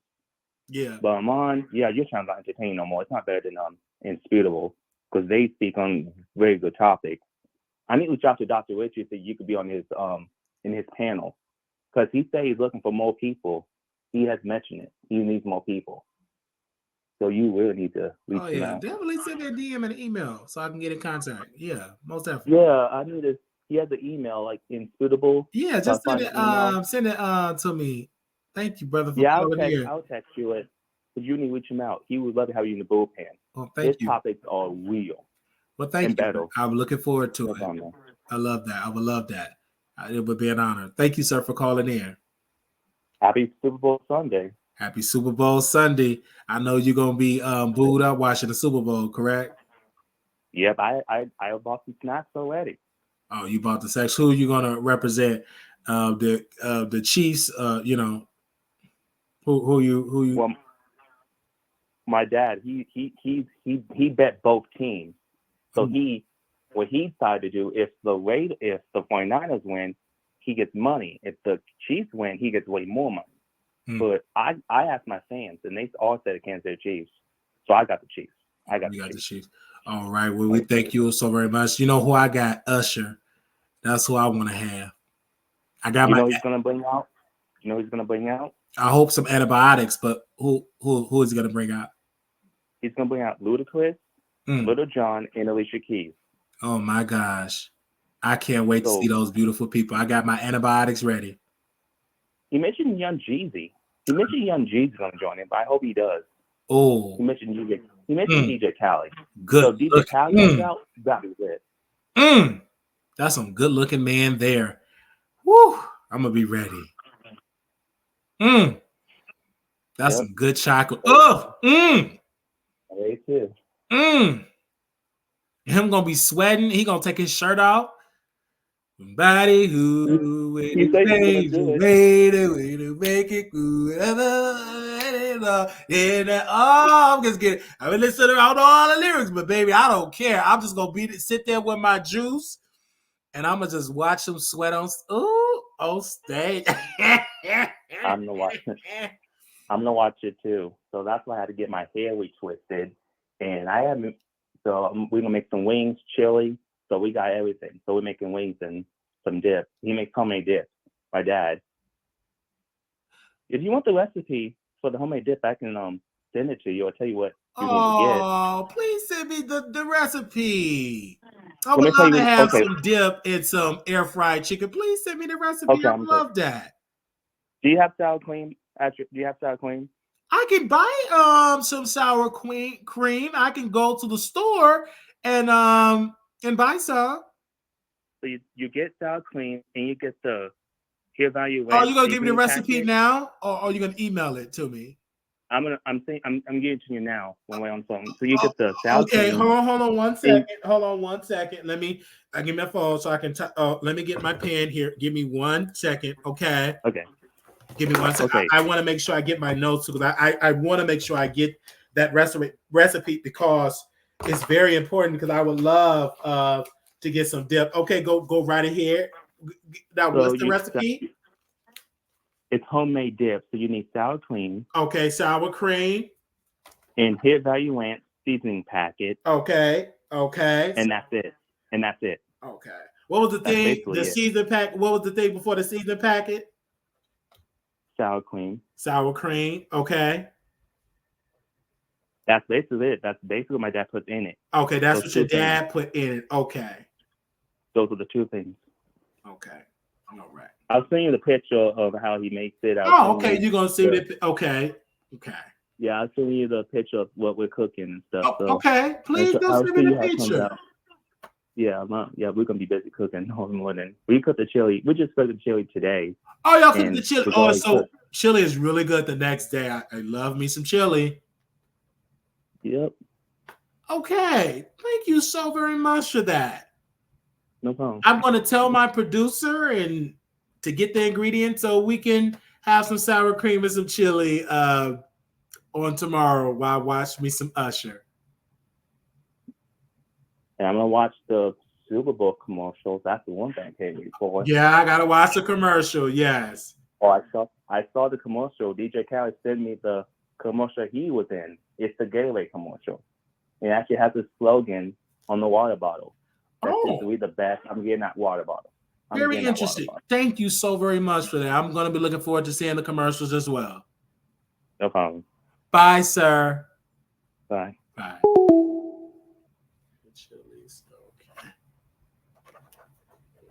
All right. We thank you all so very much for your. There's only one show like the Wiley Show. Okay. We want to thank you all so very much. God bless you. we done. We're gonna ask for some money at this time. If you do not know that we gotta ask for it, okay? Cash App us, $ Marquise Wiley 28, Zelle, WileyShow@gmail.com. Go to our website, www.wileythetroll.com. We talked about Jada Pinkett Smith. We talked about Fox Soul debacle. So make sure y'all go check that out and other articles that we have on there. Leave a comment, leave a like. We want to thank you all so very much for that. For those that have supported, for those that haven't, you still got time to support. And also, we want to make a quick announcement here. Couture Bay and myself, y'all know, we'll be in Vegas for the meet and greet at the Palace Station Hotel and Casino. We're going to link up there. We're going to have a beautiful time, April 26th to the 28th. And I'm excited to see the Bay Squad and the producers and Katie Talk 101, so many other people that will be coming to see us, and the Las Vegas producers, etc. A new producer he's coming. So I'm looking forward to seeing you all there. That is April 26th through the 28th. And if you have any information, you can always email me at WileyShowProductions@gmail.com. Please email us. We will look forward to that particular email. That's WileyShowProductions@gmail.com. That's in April. Some of you all will get your tax dollars very soon. So use that to come to the trip so you can turn up, all right? Or you could turn up to get a boost of energy and inspiration to be around Wiley. You will be inspired. And you will be inspired being around me. You need to be around some masculine alpha energy. So Couture will be there with us. You need to be around some alpha energy, not a beta. We're not a beta over here. So definitely, I would love to see you all there. Need to be around alpha. If you can't attend, donate so I can have a good time. All right. Donate so I can have a good time. Amen. So that's the Cash App, $ Marquise Wiley 28, Zelle, WileyShow@gmail.com. We would love to see y'all. All right. Thank you all so very much. I've been working on the gym. The weight is coming off. My friend, I met him at the gym and beautiful chocolate brother. He's straight. And he was trying to get a job to become a personal trainer. And of course, he didn't get the position because he didn't sign up enough people. And so I got his Instagram information. I was like, follow me on Instagram, blah, blah, blah. We followed each other and we just built up a friendship. We went to the Bulls game, beautiful Bulls game. My members met him on the membership, members only. Beautiful brother. He have a car. I don't have a car. So he was just driving me around. We pay him to drive me around. And he's just getting inspired. You know what I'm saying? He plays the keyboard, a beautiful keyboard player, organ player. So we will be introducing him on the show so he can see how we do things. And he's a singer, got his bachelor's degree in music, some in music. I think it's bachelor. I know he went to college, got his bachelor in music, some with music. Beautiful brother. And just a great all-around guy, straight. And I love hanging around straight people. And I have so many straight friends. And because I'm not ignorant. You know what I'm saying? I'm ignorant. I could be ignorant. But I have a lot of straight. I'm starting to get a lot of straight friends. Actually, I have more straight friends than the gay friends, right? Because I'm breaking that spirit of gay people can't be friends with straights. And, that's crazy because people believe that. But no, I don't look at you in that interest. That if you good looking, you just good looking. Right? But you don't cross that it's boundary you just don't cross. You got to have friends. So a beautiful straight friend, straight. And just amazing, college educated. And it's just great. So I think a lot of people, you know what I'm saying, it's great. And I have a great conversation with so many beautiful straight men. I have a lot of straight women friends, right? It's different with the straight women friends because let me keep that to myself. But this beautiful straight, she's very straight and thick. And she's a friend, you know what I'm saying? I want more than a friendship, but with women, they put you in the friend zone and you got to be there until a crack open up in the door. Okay. Almost like a butt crack. So a crack open, when you get your opening, every brother know it's about the long game, right? Because eventually that door will open, especially if you become more successful. It will open even quickly, faster, especially if you get a body and all that type of stuff. And she will be coming, seeing me on stage eventually. So once the money start rolling in, I can roll, we can roll.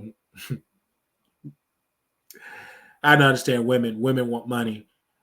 It's a spirit of women want, and I'm going to be the type of brother I will help if I get But nevertheless, we thank you for that. And I'm just really thinking about our date because we're going on a friend date. Me and her going on a friend date. We're going out for drinks, friend date. And I'm looking forward to the friend date. She's so amazing. I don't care if she got 5 kids. Who cares about that? Not like who cares? She had 5 kids. She'll be a great mother of 6 more, Because Steve Harvey had a wife, correct? Paul did. His wife now had children, and they all changed his name to his name because he got the wealth and the power. So that's just how that goes. Now, when I say we're going out for drinks, you're not going to be around me sloppy drunk. I don't do that. Going out for drink, one drink. I don't like sloppy drunk women. That irritates me. I don't like that irritates me. I like a good buzz, little buzz, like that's it. But sloppy drunk women, Now sloppy drunk man, I don't like that either. Like throwing up, pissing everywhere. That irritates me. Just get a little buzz. Like, how you get to like a Red Bull, you get a little energy. That's it. But, I just don't like sloppy drunk people. Because I remember we was in Vegas and we left a restaurant. This dude was so drunk. We had to carry him. And shout out to Leo the Lioness because she had to take it. I ain't give a damn. He could have stayed up. Because my thing is, why are you drinking all this? Like, baby, you wear 50 pounds. Drunk all them big ass liquor. It was drunk. We had to carry. He fell up the stairs. You drunk when you fell up the stairs. You supposed to be falling down the stairs. So we had to carry him in this room. His drunkest, I was so embarrassed. But shout out to Leo the Liner because she stayed into the lift cab because we was walking to the taxi cab because when you're on the strip, you have to walk to the taxi to get to our hotel because you stick with him. I ain't sticking because his stupid ass should have got drunk. So this is why it's good to have women because women to stay there, not me. Because you're the one that said to get drunk. I drink little sips and increments. You sat there and did all that drinking on Jack, got that old face, and fell up the stairs and couldn't move. That irritated me. And please, we going to Vegas. Do not come and get drunk and we have to carry you. Don't do that. Understand. You can't handle more than 2 shots. Don't drink it. I had to say that one. Don't do all that unnecessary. Then you sloppy drunk. Because some of y'all get mean. You want to talk mess. Because if you get into a fight, you fight by yourself.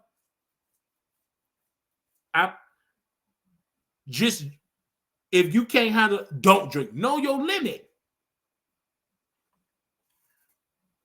So, because I'm not going to get sloppy drunk. I get a buzz, that's it.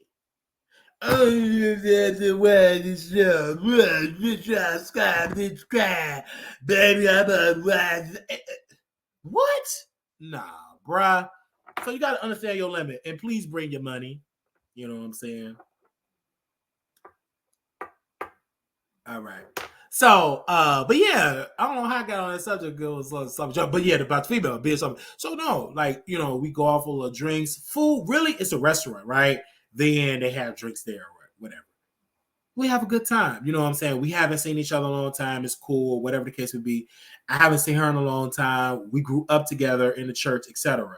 Because I ain't paying for nothing. You know that, Love Maria. I have people that sometimes they have paid for me. I'm not paying for nobody. I'm a superstar. If you come there broke, that's on you. Don't even embarrass, because you will be embarrassed. And I'm going to take my notepad just so I can remember the jokes, how I'm going to drag you. Don't play with me. Bring your money. Don't be talking about, can I send it to you in a money order? No. Now, someone asked me, are you on Ozempic? No, I can't afford Ozempic. Why y'all think I got this money? Do you know how much expensive? Baby, y'all act like Ozempic is like free prep. That costs for those injections. I couldn't afford it. I can't afford no Ozempic. I didn't even do the appointment because I thought you can go on and get you some Blue Cross Blue Shield. Blue Cross Blue Shield will not cover no Ozempic. I'm not on it. I work out every single day. I can't afford no Ozempic. Y'all don't donate enough for me to get on Ozempic. Now, if you donate enough, then maybe I would have got on Ozempic. I can't afford it because you don't donate like that. You donate enough for me to be on Ozempic? No. Baby, you give $5 and your donation, you didn't hit your limit. I don't have enough for no Ozempic. Why would I go get Ozempic? I need to get my teeth clean. I couldn't afford that. So I'm going to neglect my teeth to go get some Ozempic? How dumb can you be? I ain't these stupid people that went to Venezuela and got some veneers and had to get 3 root canals. I'm not that type of person. I'm still saving up to get work done to my dental stuff. Hey, man. And times it's hard because I don't make a lot of money. I ain't rich just because I look good in chocolate. What about, I don't take none of those. Any other way, I don't take any of that. I work out every single day. If I did, I'd tell you. But I'm in the gym 7 days a week, baby. This is gym money. Okay? So I eat less, work out more. Oh, I like that. I eat less and work out more. Eat less and work out more. I'm in the gym every day. If you follow me on Instagram at Wiley Show, you'll see me on the gym every day. The problem is y'all don't follow me on these other entities. You're just a YouTube fan, and that's fine. But all of my diehards, day ones that follow me everywhere, they know I'm in the gym every day. Singing gospel music, I'm loud, and I go there at night. Don't bother me. But singing my gospel, I'm in the gym 7 days a week. Sometimes I go twice a day. I have a good time, and I'm not tempted to be in. It was a very attractive dude. I know he was cruising. They call it quote unquote cruising or whatever, gay cruising. They still do that. Maybe you move around, you trying to do something, you ain't really working. Well, he was working up, but I saw him on the app. Didn't pay him no mind. As soon as he went there, I don't care how you turn your head. I ain't getting off this trail, man. I'm getting my money's worth because I did that in my 20s. I did that before. Did it before. Go to the gym. Most of the time is in stretching your legs. And doing crazy. Now it's all about the job. I'm in there for a focus, right? Absolutely. So that's the thing. I'm in the gym 7 days a week. In the gym. Flame Monroe, no, I'm there. You in this Ozempic and Claudia getting dragged. But when is that Flame Monroe video gonna come out? Oh, she said she ain't on YouTube no more. She moved over there to TikTok. What up? Congratulations, you look incredible. What's your diet like? My diet is simple. Air fried chicken, breakfast in the morning, air fried chicken, and wherever my job eat, I eat.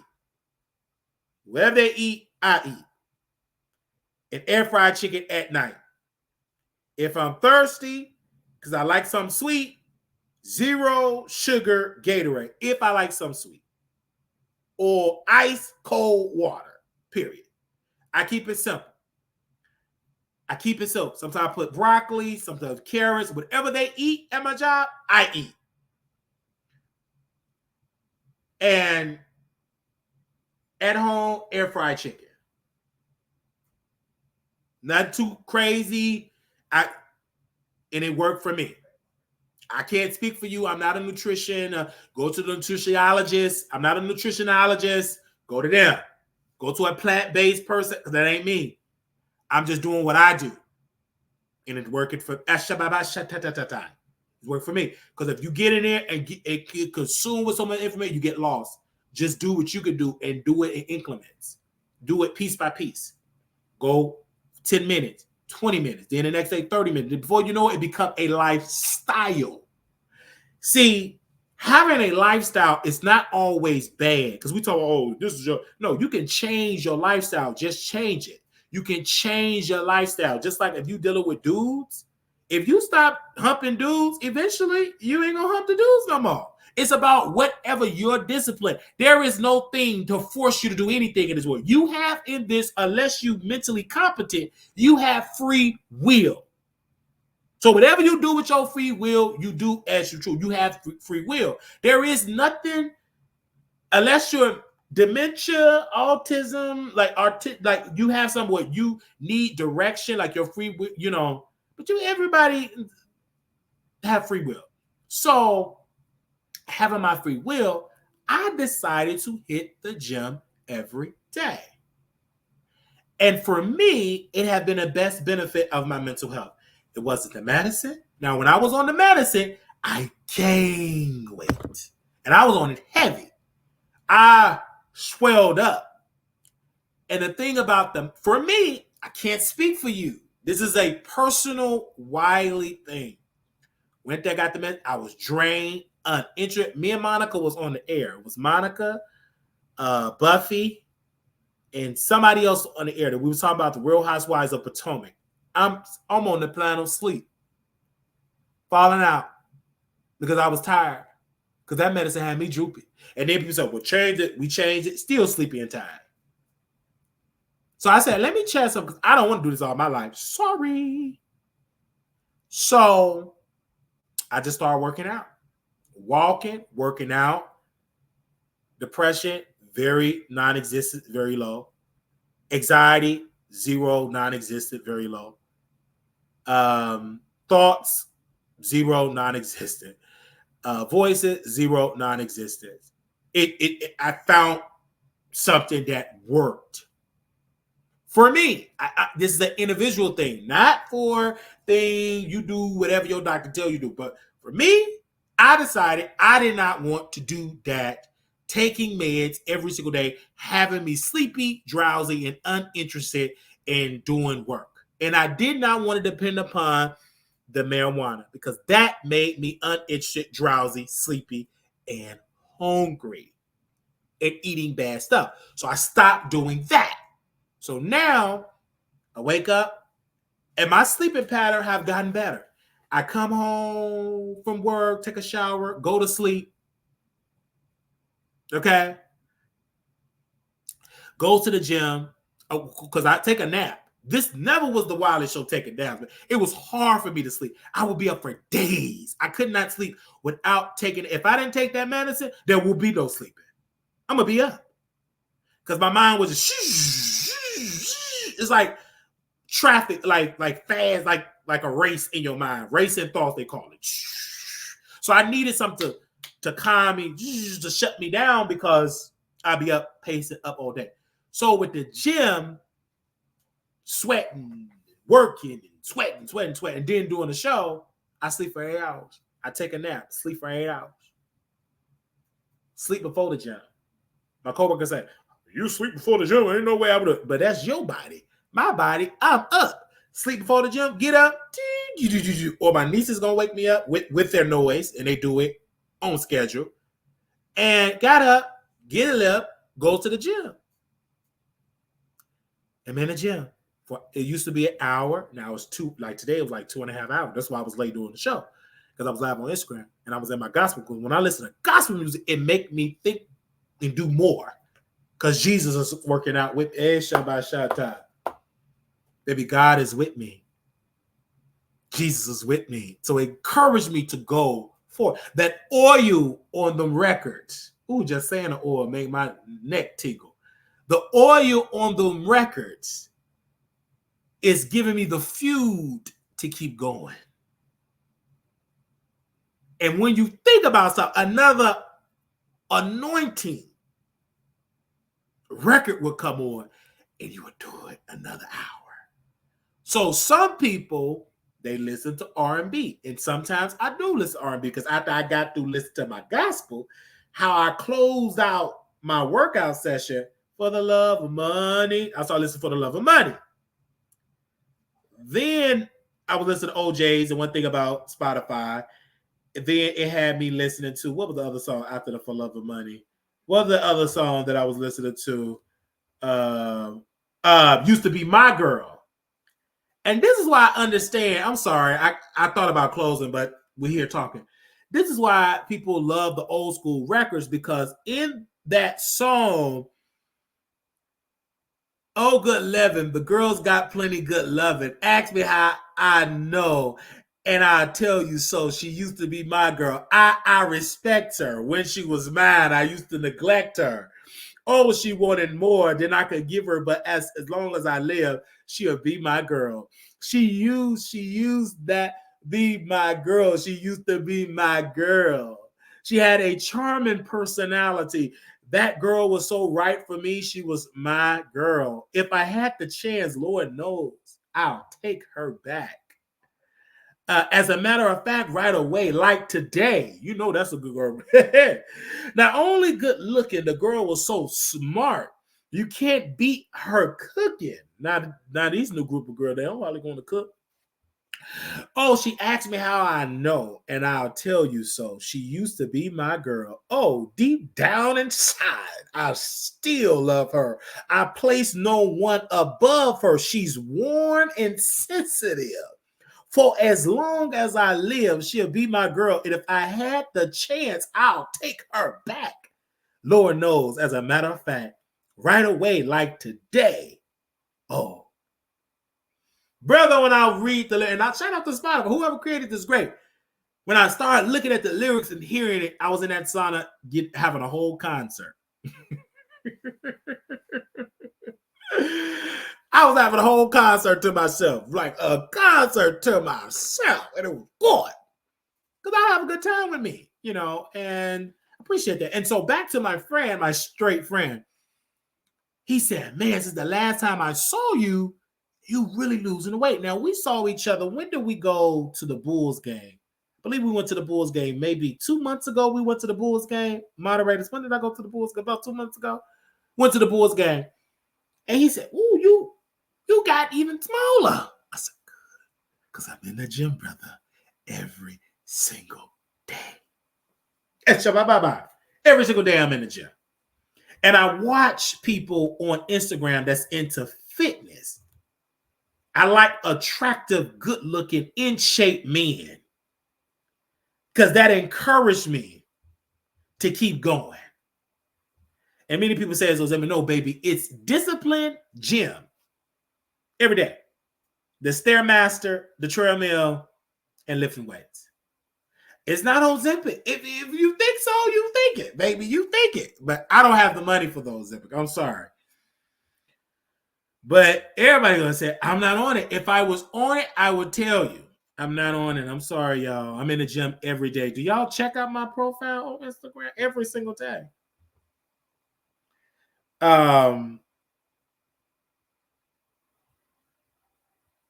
So I just want to let you all know that. So nothing against those that are on it, but for me, I couldn't afford it. So it's either in the gym or just be big. I chose the gym. Those injections is about $300 to $400 per injection. About for my doctor. When I went and got a consultation from my doctor, my primary doctor, he also have a weight loss clinic. So when I called them, and I thought Blue Cross Blue Shield would cover it. They said no. They said it's not covered by insurance. You have to pay out of pocket. About $300 to $400 per injection. I believe that was the amount. I didn't have the $300 to $400 per injection. I now about to counsel my personal trainer because I can't afford it every month. Just can't. It don't fit with the budget. But I needed it. I just wanted it. It was great help. So this is the last month. So I'm getting all the classes that I can get out of it. So, you know, but that was a great investment for me. So shout out to my personal trainer, Tevin, for his incredible work, incredible skills that he had been doing for me. And I was going to him once a week. and it's like the last month of that. So I write my letter tomorrow to submit it to the gym to cancel the personal training, because again, I just can't afford it. It's very expensive for me. It may not be expensive when you got it, like $253 a month. Probably not expensive for you, but $253 for me a month, that's a lot, you know. And so I don't want to have to keep working every day just to afford no personal training session. So I have to cancel that. So that'll be the last month. Hurtful because I love doing it, but I'm in the gym every day anyway, whether I'm in personal training or not. I'm in the gym every single day. I just can't afford that. I'm gonna miss looking at my trainer working me out. Like I said, I love good-looking men. Come on, Wiley, you can do it, Wiley. You can do it, Wiley. Don't give up, Wiley. Oh man, Wiley, you gave up. But you did good, the best. So he always encouraged me. And he makes sure I have a workout regimen that I could do, because the workout regimen, physically, some stuff I just can't do because of my disability or my condition, right? Some things I can't do. I have limitations what I can do. But so he makes sure the exercise is designed for me to do. And some stuff what I thought I couldn't do, I was actually doing. So again, it's mind over matter and just being dedicated and doing the work. And so I thank him for the work, because I remember when I first did the exercise, right? I wasn't even eating at first. And he told me, he said, man, you got to eat, you're going to fall out. I almost fell out in the gym because we was doing leg day. And didn't eat because I was in a thing eating once a day and nothing in the morning, nothing at lunch. I was on intermittent fasting, didn't even know it. And that's kind of not good when you're working out. So you got to eat protein and all that good stuff. So now I eat in increments. I don't eat as much. Everything is in increments, little pieces of meal, portions of meals a day. And then eat at night, especially when I'm at work. I eat so much better Monday through Friday because I'm at work, because I eat whatever they eat, I eat. So when I first started, I was 400 some odd pounds. Now I'm 300 pounds. My BMI went down, and I will get weighed again in March.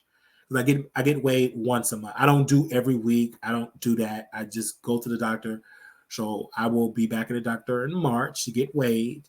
I will be back seeing my psych doctor, because I still see her. I still see the psych doctor. I still go and see my psych doctor. She's in Dallas. So I'm going to get weighed by her, because she was one of the advocates for me to lose the weight, because she told me, she said, you're on a bad path, blood pressure, etc. And that's why I started getting on I had to get on blood pressure medicine, because I was eating unhealthy. So now my blood pressure is not high. Some days is great, so I don't take the blood pressure medicine. Most days is great. That's why I have to check it every day, because I changed my diet and I'm working out. I'm not eating all that sugar like I did, and so my blood pressure is not as high as it was. So it's just, I would say it's amazing. But my BMI is going down, and I'm excited about that. And so it's amazing. So yeah, I just been putting in the work, 30 bucks. So I just been putting in the work, man, every day. Every day I'm in the gym. Every day I'm putting in, listening to music. Every day I'm sweating, which is over 100 pounds. So it was that bad. I was on my way to, and then people started seeing the weight gain, because I went to Vegas. And people say, oh my gosh, she gained so much weight. And I did. And that was like the first opener for me to look at pictures, like a full body picture. I would just take pictures from up here. I never took a full body picture. Number one, I don't know how to take a full body picture like that. So when I went to Vegas, people took the picture. You saw the weight gain. I saw it, and I was ashamed of that. And I was ashamed. And my doctor told me, she said, if you keep living this way, you won't live long, because you're too young to have this much weight. And then I use an excuse. Oh, it's because all that medicine you put me on. I blamed the doctor. She said, no. According to the data, you should have a certain amount of body fat. You're 5-10 times 5-10 times that amount for your age and your body type and etc. But anyway, I did the work. Continue to do the work, and that was my focus when I went to the gym, was to lose weight. But once I started seeing the health benefits of my sleeping, that was what made me continue, because I had a huge problem with sleeping, and that affected me mentally because I could not sleep. I had so many ideas rushing through my head, and I couldn't sleep. And that's when the depression come in, the mania, the manic, because I wasn't sleeping for days. Since I started been working out for these amount of months, I sleep. I'm energized. I'm just ready, and I sleep. Like, I have a very busy day. And one thing I've learned, if you are diagnosed with bipolar, you have to be on a schedule and you have to bring in healthy things. And so I just look at the questionnaires. They talk about less caffeine, because a lot of people say caffeine every single day is bad for you when you have bipolar. Because I look at the questionnaire when you go to the doctor: how much caffeine, how many pops you drink, how many coffee you drink. So I said, let's cut back on that, because you don't want to, when you have bipolar, you have sleeping problems. You don't want to have all that caffeine because it affects your sleep. So what I do is I work out every single day, and I sleep and sleep good. I sleep wonderful, and I feel good, right? And now, because, and the thing, because people talk about bipolar, and I'm talking about my story, I had a lot of stressful situations. I had a lot of stresses of no money, no job, homeless, sleeping on somebody else's couch, no family, spiritually broken. So that's why all the mania and all everything that I had, it just popped up, because I had a lot of stress. And once I got out of those stressful and cults, I was able to deprogrammed, and I gotten so much better. And I start working on me.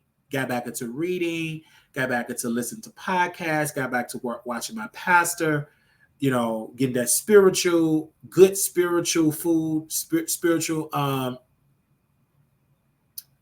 So I feel good. And now, because when you have bipolar, you listen to people. Oh, you see triggers. When I see triggers, I get away from it quickly.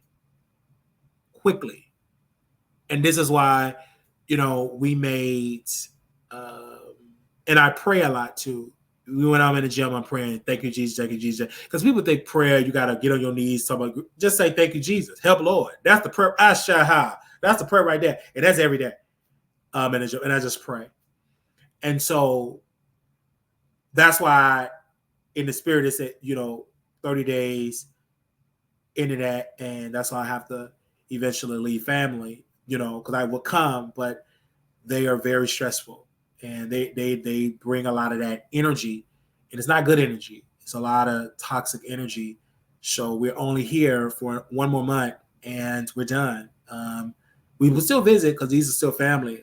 We still have commitments, but not with them. I can't be with them. You understand what I'm saying? And I love my family. That's me. I'm a reflection of them by DNA. But I have to be out of that environment because it's very toxic. It's a very toxic environment. I do feel for my nieces because it's a very toxic environment. And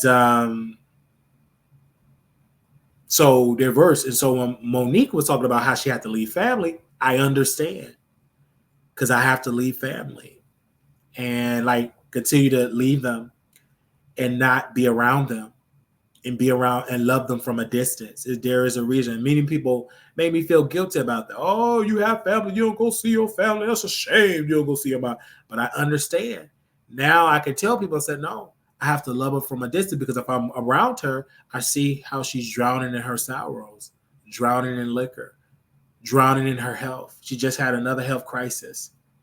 The same health crisis that made me come and see her, she just had another crisis. But because you didn't change your spirit of the drinking, that you had another crisis and you can't hardly move and refusing to go to the hospital. Listen to me. Refuse to go to the hospital. And you know what I did? I didn't sit there like the old Wiley would have sit there and beg you, please go to the hospital. Just go. The new Wiley, I slept, got up, put some cold water on my face. And I went to the gym because I'm not going to sit and beg you to get no help. And you still ain't going to do it after I get through begging. And you still going to drink. So you got to live that life. And I got to worry about my life because you grown. Again, you have free will. Because you in all that pain, you did it to yourself. You didn't listen to the doctor. I said, Mom, you don't supposed to be lifting. You don't supposed to be doing it. You're supposed to be bearing. You're supposed to stop drinking. You didn't listen to the doctor. This is the result. I feel like Oprah. And I'm going to tell you why I feel like Oprah when she talked about her mother. She said to her mom, she said, your organs is failing because you refuse to go on dialysis. So now your organs is failing. So when my mom, I say, you're going through what you're going through because you refuse to listen to the doctors. What do you want me to do? Nothing. I got it. And I get up because I cannot try to carry somebody that don't want to be carried. So I have to move on with my life. It is painful. It is. It used to be very, very painful. It's just like, oh, okay. So, it's sad, I would say, because you need to do more for your health. But some people don't. Some people just want to go. And they just cowardly don't want to do it the way to do it quickly. They want to do it slowly. Some people gone already. They're alive and just gone. And that's the truth. I've seen it with that. Have you seen somebody that's alive, but they're not they're not living? They just alive. They just ain't nothing you can do because mother's in her 50s and whatever is harming her and weighing her down, she's not willing to fight to get through it. And we have tried for decades. It drove me to a point because you have to go back to mama. You got to go back to the root. My mother is part of the root. She birthed me. And I had to look, what did she go wrong? Let me diagnose this. I'm like, okay, it was the drinking, major problem. What would make her drink? Oh, you're drinking because you're going through something. So let me talk to somebody so I don't rush to that bottle. Understand what I'm saying? So it affected her. And it's drowning her slowly, I would say, since being here, and it's very sad to witness. She don't listen. She's very hard-headed. And I have to let her be. And I don't judge her. I talk about her because that's my mother. I will talk about you. It is what it is. That's my mom. I will talk about you, but I can't judge her. You know what I'm saying? She have every right. I can talk about it, but she have every right to do what she do. And it's a reason why she do it. And she's not willing to talk about it. So it's up to her.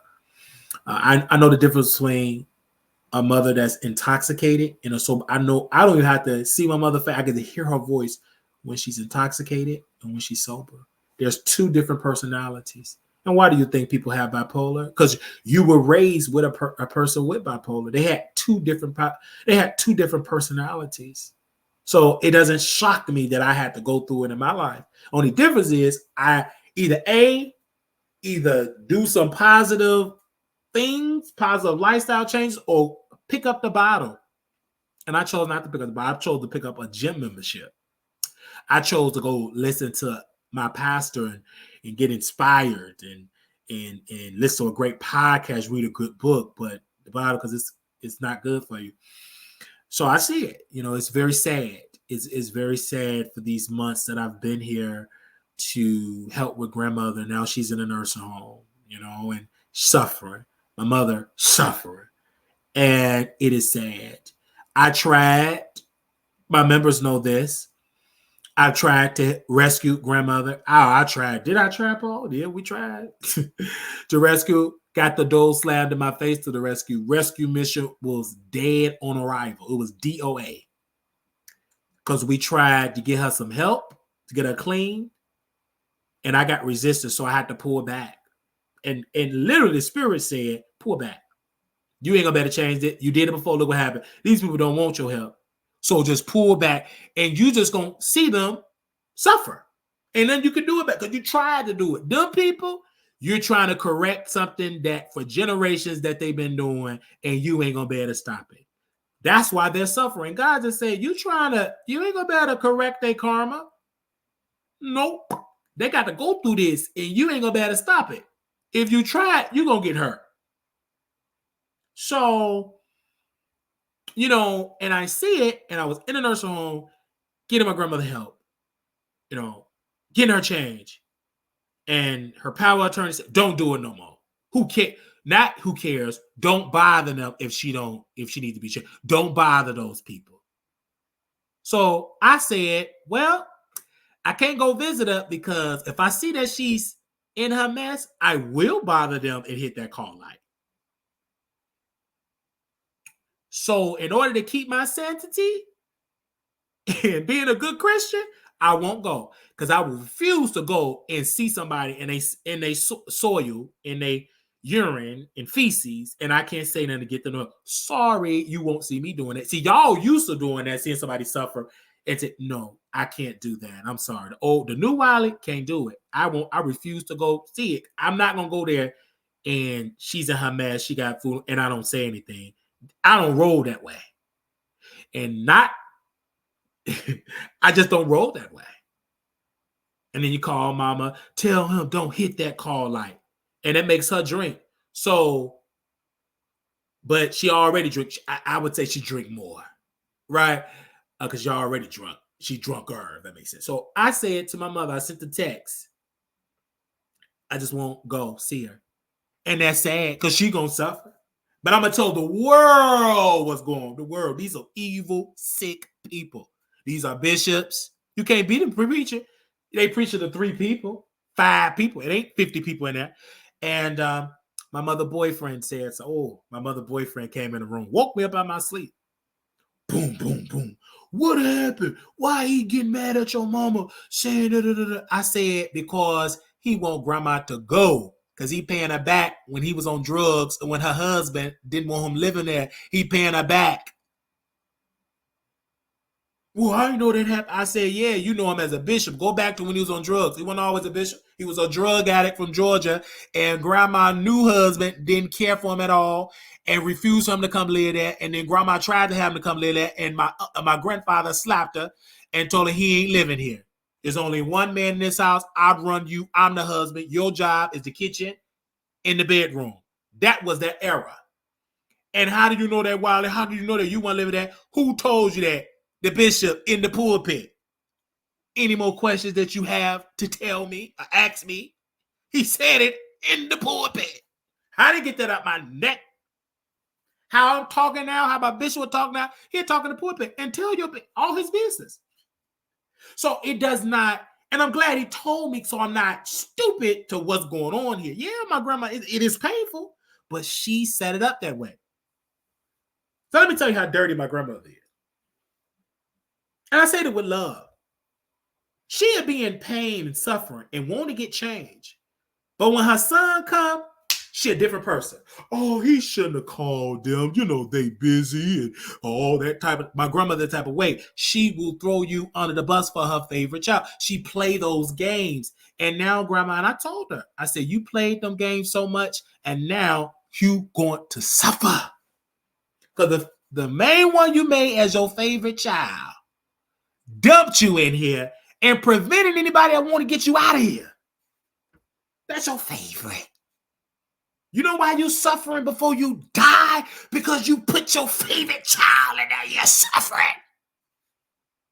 Yes, you're going to suffer. But then you get around them and then you're a liar and a hypocrite because you get around there, it has everything fine. You're lying.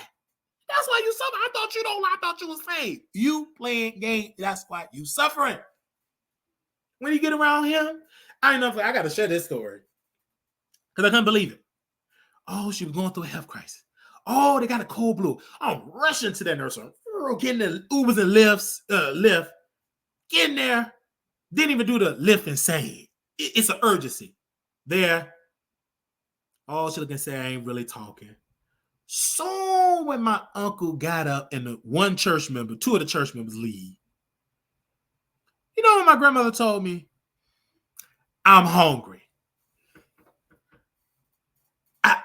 I said, but why did you tell your son why they were, I don't want to bother the man of God. You know, he got the she was hungry and she said, I don't like this food. I don't like eat. They don't feed me. But you don't tell your people.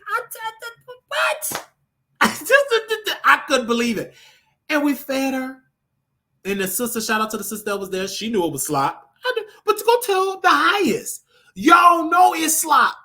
But y'all want to make me the bad. It's slop. Do you want to eat this? No. She said, and she whispered me, they feed these people this. I said, yes. But go tell the highest. And if you know what the highest is, you know what I'm talking about. Go tell the highest. She getting slop. But we fed her. And the last time I went, she was messed up. And my uncle, they called my uncle. She put me in for a meeting. And I told her, I said, they did not change it, neither would they feed it. And that lady didn't even know that she was recorded in the whole dynamic. Because I'm going to always have one. Because with these family people, they will throw you in the bus. You better have her recorded. You better have your Christian Key ink pen because they're going to throw you on the bus. I need evidence, receipts, because it will be used. But not at this time. But I will have those receipts. We'll record the whole thing. Because I know y'all will throw you on the bus. I know it. She's suffering. Then the person that came in there, I'm a manager on do this, so they wasn't in their feet. No, they wasn't in their feet. And she need to be changed. Anything else that you think you know, because you don't know who you talk. I have more experience than you. To myself said that. Because I've been in this business over 10 years. I know how the business operates. Hello. You ain't talking about no Pookie or no Ray Ray. You ain't talking to no thug. You're talking to an advocate. So, as she got through, they called Uncle, which is needed. It's protocol. He's the power of attorney. He called that, getting mad at my mother. Didn't call me because he know that, hey, you ain't going to do that to me. You do it at her. Grandma suffering. She had just got off of morning. Now she's on oxygen. Mama suffering. Both of them just suffering. I'm just looking at it. They can easily change it, but when your mind is compromised, your body is gone. If you ain't got your mind right, everything else connected to the mind is compromised. That's why you got to be in your right mind. It's the reason why you're in the right mind. Everything. I've dealt with it. I had to get some help. Same with my mother. I wasn't the first to be in a mental institution. Neither was I the last one to be in a mental institution. Let that sink in. A lot of these people had mental breakdowns when I was in 8th grade. You know what they did? F that medicine, more liquor. And they're still dealing with the consequences today. I'm going to tell it. Don't make it seem like I was the only one in the mental institution. I tell people, I had to tell one family member, I said, don't you dare do that. It's another family member that's been in the mental institution when I was in the 8th grade and they was there and refused to take the medicine. So shut up. You don't know what you're talking about. I know my mama. That's my mama. And you can just have several seats because I'm going to talk about mad. And I don't care if you don't like it. After you get through being mad, breathing heavy, I'm going to still talk about it because she bad. And she will be used as my content. Why not? I am a storyteller. Why not tell a real story that's going on in my real life? Are you dumb? Because you know I'm going to talk about it. Because it's a great message to talk about it. Because I want people to know about it. It ain't about you. But I'm going to tell people about my story because I get dragged. But I'm going to tell you the reason why I had a breakdown and a piece of it. And I will tell you about it. Why? Because this is my show. I've always wanted my own show. So I can tell my story and other people's story because my mother's story is a part of my story. I will talk about it. I get dragged and talked about just because y'all talk about it behind my back. I'm just talking about it in front of thousands. What's the difference? I'm going to be very transparent. I was dogged and talked about and thrown in the bus. You will be talked about too. Only problem is y'all talk with 2 people. I'm talking in front of thousands. You can't get mad because I talk. I will talk. And I'm being light because you started this. You created this. And you need help and you don't want the help. The only thing I can do to keep me from crying is talking about it. Because I want to help people with their transparency. When you sit there and you drink, have children, and then you got it's gonna be a mess, baby. You think it's gonna be you created a mess. And I tell my sisters, I tell my brothers, I say, y'all better take care of y'all kids. You depending on mama, mama's sick. You keep on depending on mama. Whatever, shut up. If she wanna take care of the kids and babysit, that's her right. Go right ahead. But if she in that hospital like grandma in that nursing home, she ain't gonna be able to take it in. Y'all did that to grandma. You see, you let all that type of stuff. Oh, was over there for grandma Fred. All the kids, guess what? You can't let the kids go over there now because she in the nursing home. Can't keep doing it. You bringing all that and it's destroying your mother. It's destroying mama. And guess what? If she goes to the hospital, and the only reason she refused to go to the hospital because she know ain't nobody gonna babysit all these kids. That's what it is. And she thinks she helping. But I told mama, I said, mama, when you was on an airplane, what did the flight attendant say about the mask? Oh yeah, they said make sure we put the mask on first and then help somebody else. I said, exactly. You need your mask on and you trying to worry about everybody else with their oxygen mask and you drowning. You out of breath. If you don't stop, it's gonna end bad. Look at your mother. Where your mother at?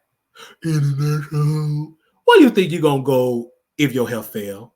In the nursing home. Exactly. So why are you trying to rush to get there? Why are you doing with these? Because these same people you care for, you know when you drop, just like your mama, you're gonna be in a nursing home. Grandma did the same thing. It was a cycle. I mean, she would get in her car, go take care of folks middle of the night, turn folks clean folks, bring all these drug addicts, all these people she just sacrificed for. You know when she got dumped in that nursing home?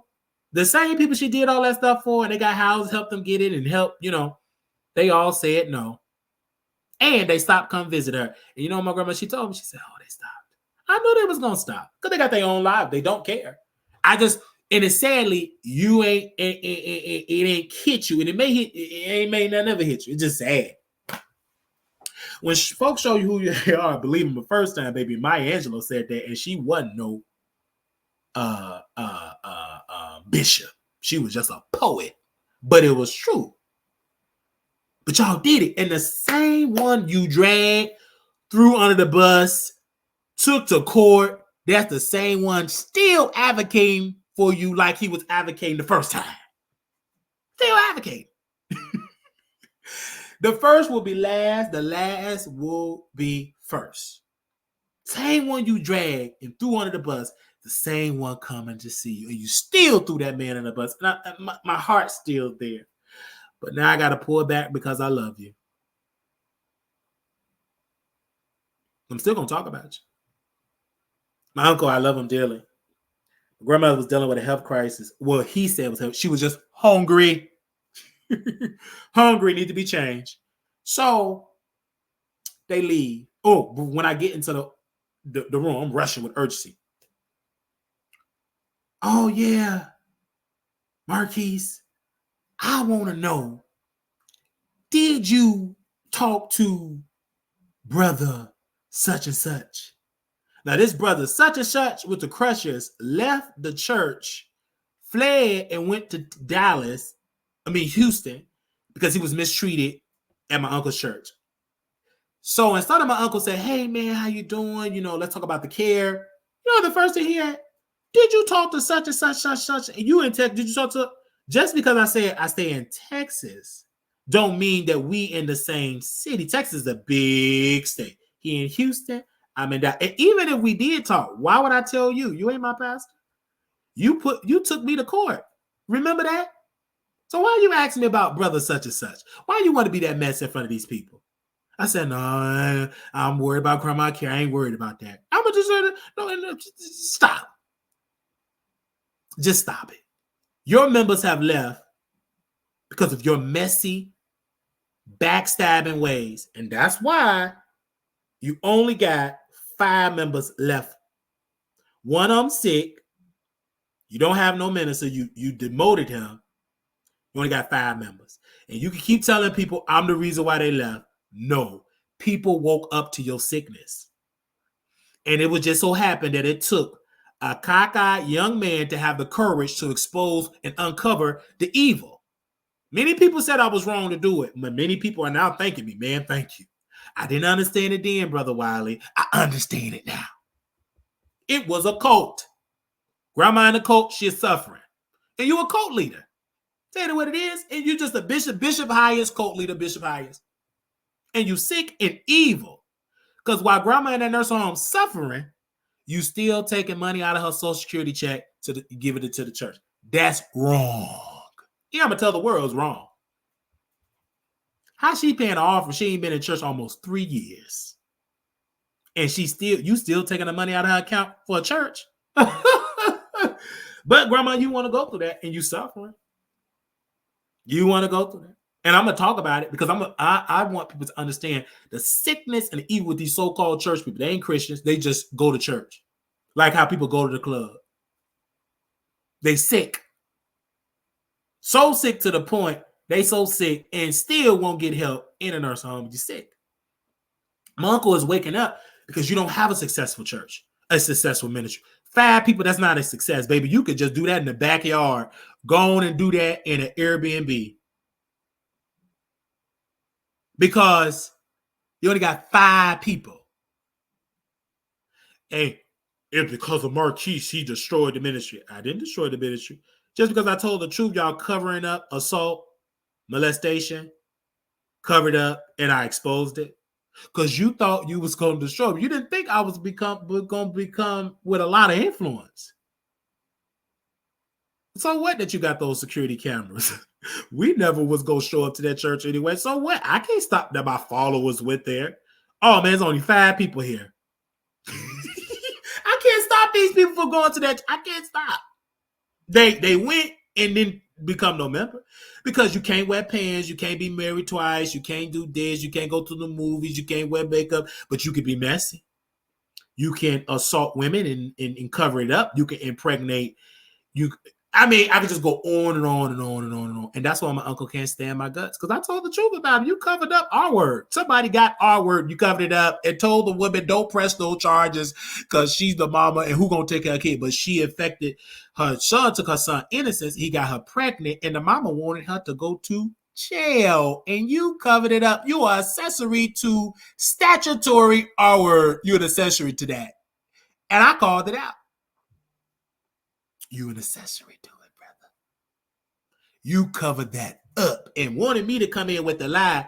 Oh, you should have made your kids? Nope. They ain't mad. They look just like that ugly family that got it. It don't look like me. Now, I want to call the family ugly, but my god kids are kind of ugly. I think they they wasn't masked. And their eyes were straight. So I knew. Let me stop, Chad. Let me stop. I'm a comedian. I gotta be a little ignorant. But their eyes were straight. Baby, both of them eyes didn't have no lazy eye, and they both walked straight. But they look just like their daddy. They look just like their daddy.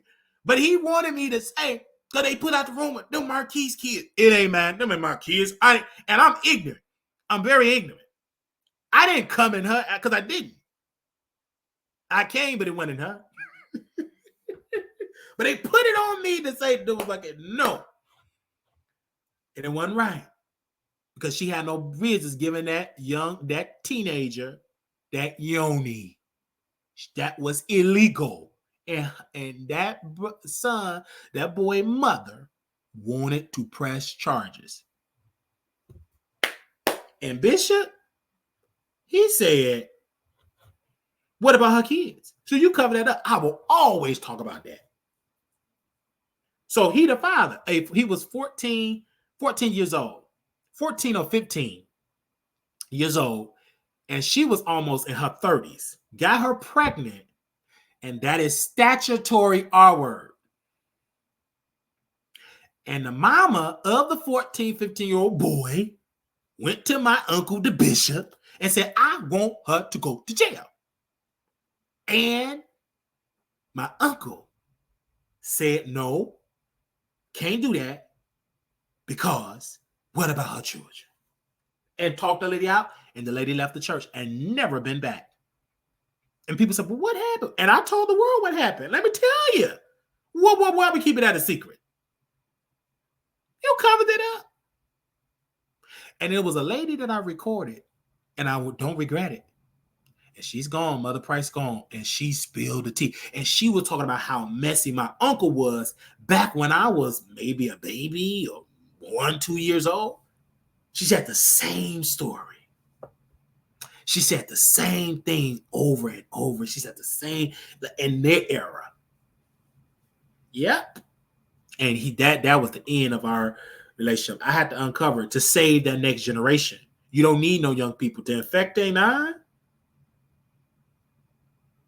Did you tell the church about it? Yes. Oh, did I? They only got 5 members left. Let that sink in.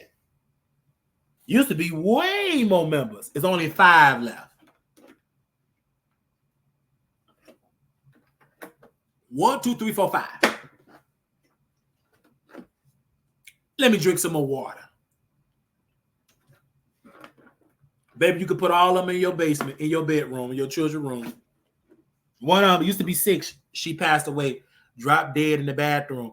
And my uncle thought he was going to have the funeral. Nope. That her husband that she put away because he was married before, listen to my uncle, he stepped in.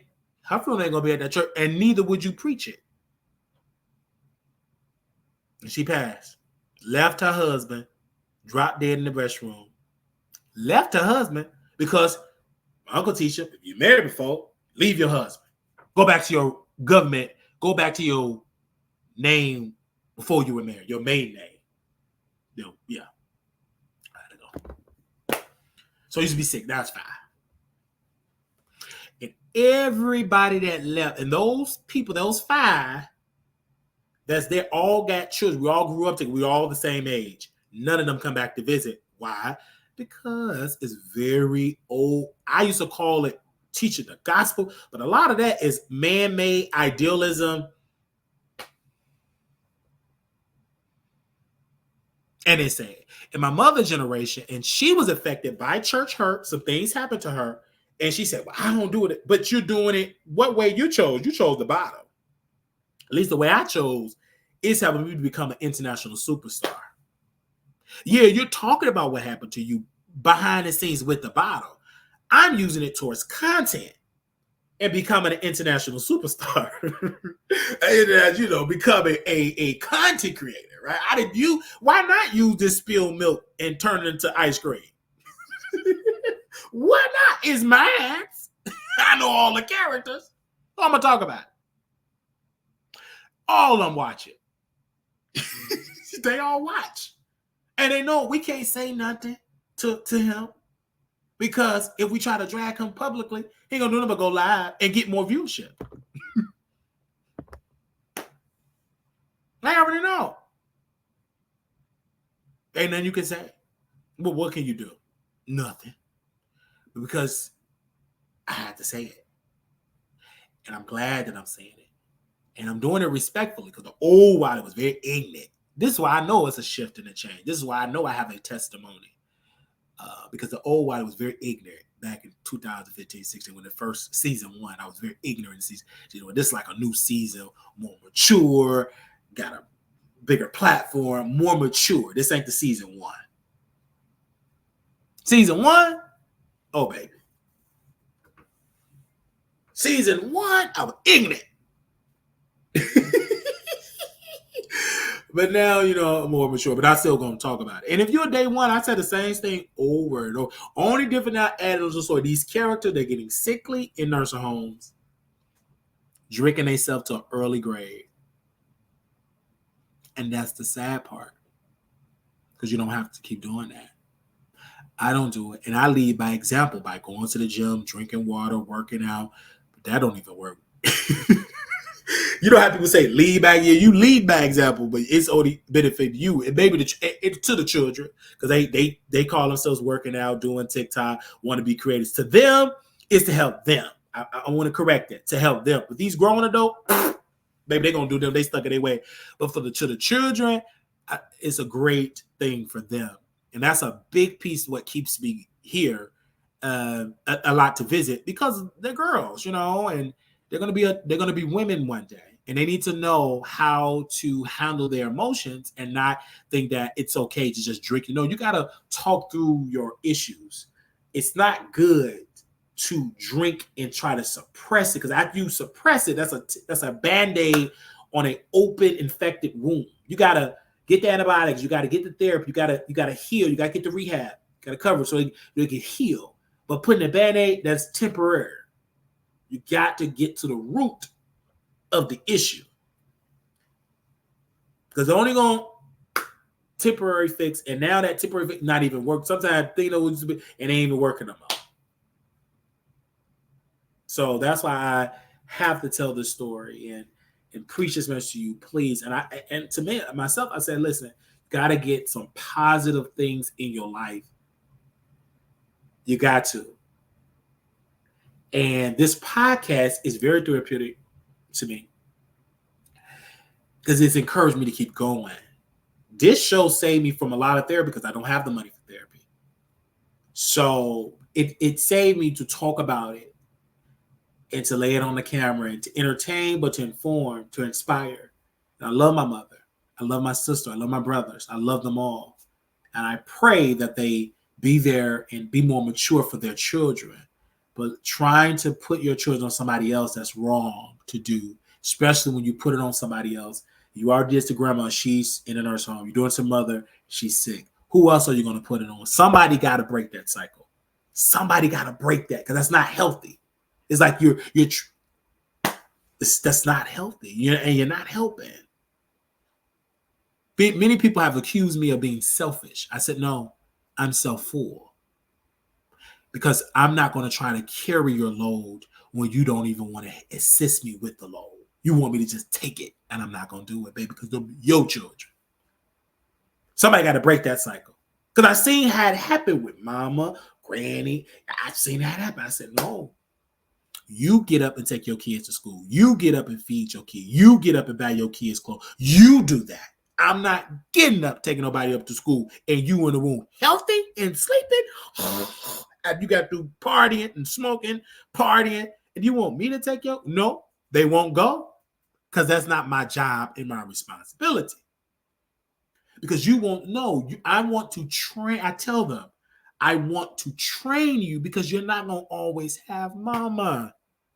And you see it, you just don't want to see it. Once she gone, that's it. If you ain't ready to be no mama, that's the wrong time to try to train up to be, because it's going to hit you hard like a train. Whoosh, and it's going to hit you that day. It ain't going to be 6 months. It's going to hit you that day. You have children. And if you used to mama taking your kids to school, feeding your kids, clothing your kids, being there for you, if you used to that and that's gone, it's going to harm you. It's going to harm you. Because you going to find out that you ain't got no friends. You think you got friends because you ain't in need yet. You still got mama. Lose that, you ain't got no friends. You're going to wake up today. You don't have that. And how I know that? Because I know the people that you hang with, they ain't your friends. They there to pump babies in you and leave you. That's not a friend. So I just wanted to say that.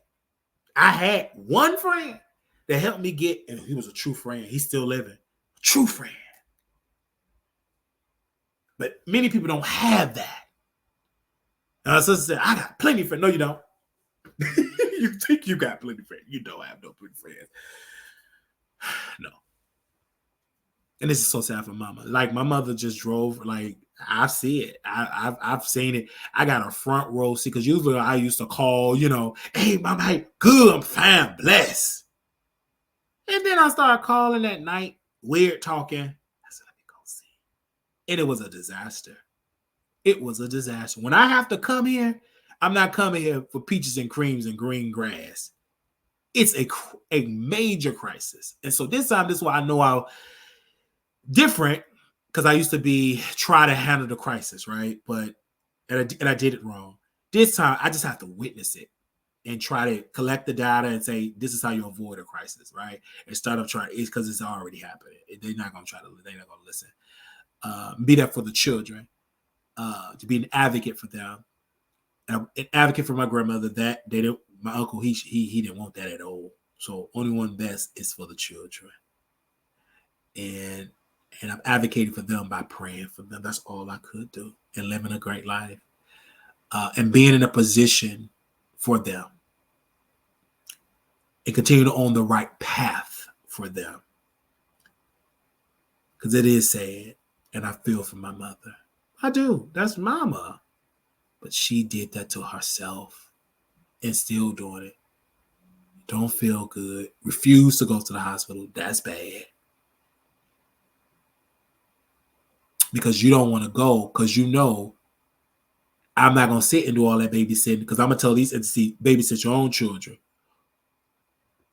Or we're going to have some problems. They already know how I operate. Babysit your own children. Because the issue is, I want to say this to mothers, to mothers, that stop doing that. Because even though if the grandmother keeps saying yes, yes, yes, and you're not working, you're just having more children, you're harming your grandma, and you ain't going to have that grandma forever. Big mom forever. That generation is gone. And a lot of them would have lived here longer if they didn't have to carry their children. So I just had to say that. I'm going to say it again. A lot of these big mamas and grandmas would have been here a little bit longer, but because they have to carry the load of their children, they're gone. A lot of them are leaving and getting sick quickly.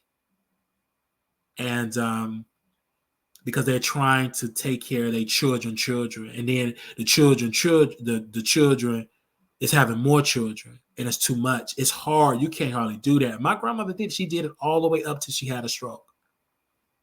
Take care of other people's kids, take care of her own grandkids, and she kept doing her great grandkids. Like grandmother, it was kind of good when you were doing when I was in high school. You know what I'm saying? But he was much, much younger. But you keep that schedule. I told my grandma, I said, that type of schedule you got is not good. You're in your 80s. And she left work because she was forgetting to take her medicine. She had a busy schedule. I mean, everybody called her. I need you to come here. Mother, take me to the grocery store. Mother, do this. And she forgot that blood pressure was high, having headaches, blood pressure. And she would say, oh, because I ain't eating nothing. And I used to think that, oh, I ain't eating it. It was because of her blood pressure. And then eventually, she was driving and had a stroke driving from work. So it was just that. And that's the sad part. And they worked her all the way till she got sick. And all the people that she sacrificed for wasn't there. And the one that was trying to prevent that back in 2016 came back. Didn't have no right to come. I came back. I have a right because that's my grandmother, but I didn't have to come back. If I wanted to use it, I didn't have to. I stopped my life there, building up life in Dallas, stopped everything, dropped everything, and went to Chicago and put on that advocate hat. It didn't work. It got bad to worse, and she's in a nursing home. And we tried to step in legally because we have producers now. I have lawyers that follow this show. We went to one that is an attorney, that a fan of the Wiley Show, went to her office because everybody kept. She was like, "Oh, guardianship." She said, "Well, come to my office. Let's talk." And this woman told me, I'm not going to say her name. She told me, she said, if you fight for guardianship, do you think your uncle will fight? Do you think who would your grandmother choose? I said, you know what? You're right. She would choose her son. That's her son. That's her oldest son. And that's also her pastor. But I just wanted to know. And she said, but why did you meet with me if you knew she was going to choose? Like, if you know she's going to choose her son. I said, I did it for my conscience. Because if it ends the way I think it's going to end, at least I can say, I've tried to do it. I tried to help. I just wanted for my so I can sleep good that I tried every option that I can try. Because I was like, what is higher than the power of okay, guardianship. Okay, let me get a lawyer. Let me. But I knew she was going to always choose us. So again, but at least I can sleep better at night. Because I know that question going to come up. Well, what did you fight for? We did. But we know after you can do all, because she said we can file, blah, blah. After we do all that, they ask her, she going to choose her son. And I'm going to have and wasted money. So that's why you got to understand grandma. A lot of people don't understand elderly people because they think, oh, they old, they so innocent. A lot of people are old and they just that old, not innocent. A lot of people it's just that type of way. It's like you gotta know it, baby. And you gotta know it. And I've seen my grandmother's true colors. At first, I couldn't see it because I was in the cult.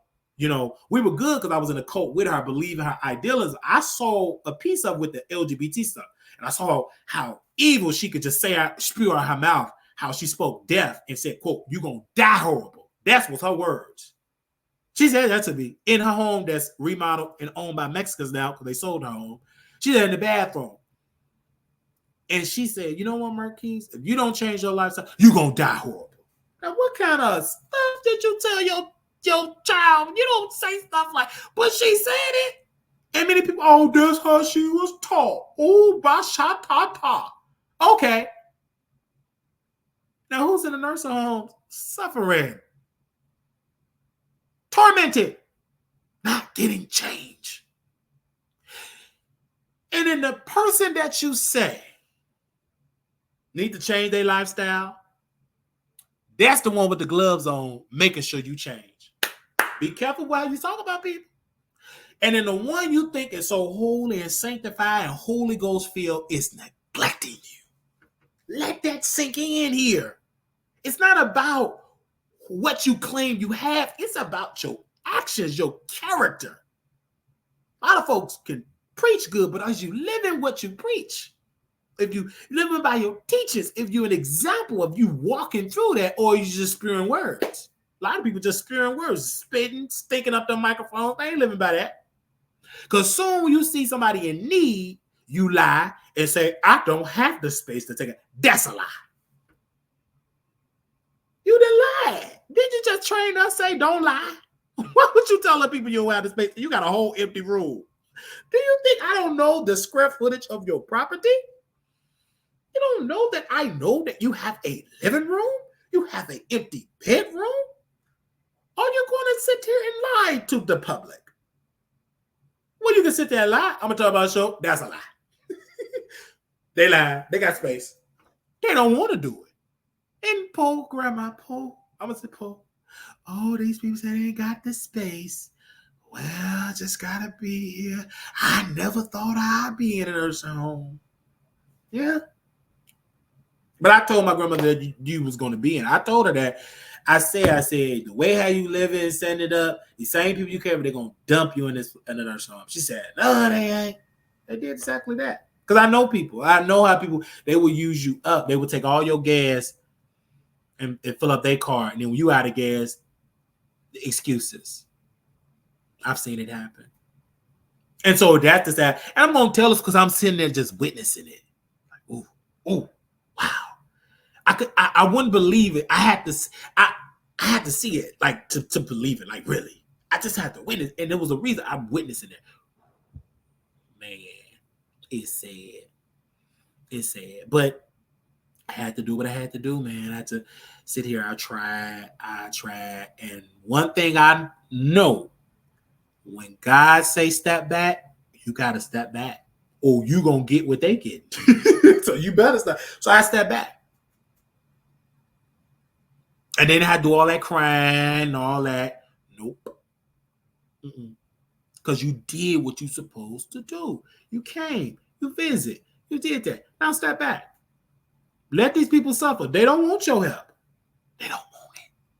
And then when they want it, it's going to be too late. Then it's going to be a time where you're going to be able to tell the full, because I'm not telling the full. I'm just giving you the highlight, not the full story. There's more to tell, but it ain't the time to tell it. And my presence is like, whew, wow.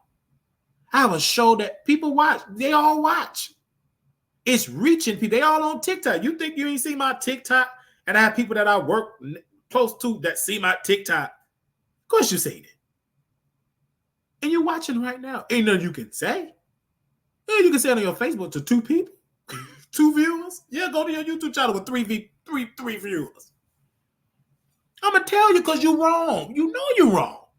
I know you know you're wrong. And that's how I said, you know you're wrong. And I slept real good. That's I'm going lie. I didn't even know I was gonna talk about this, but I'm talking about it. Because it needs to be talked about. Because y'all know y'all wrong. You mistreated people. You mistreated Brother Wiley. You said stuff, brother, in that pulpit, and it's biting you now. And grandma, you did a lot of evil too. You spewed a lot of hatred, covered up a lot of wrong. Your granddaughter was violated. You took the person that violated her side. You got to suffer for that. And the same lady you took up for her grandson, she said to you, I ain't got the space for your mother. She got 2, 3 in a finished basement.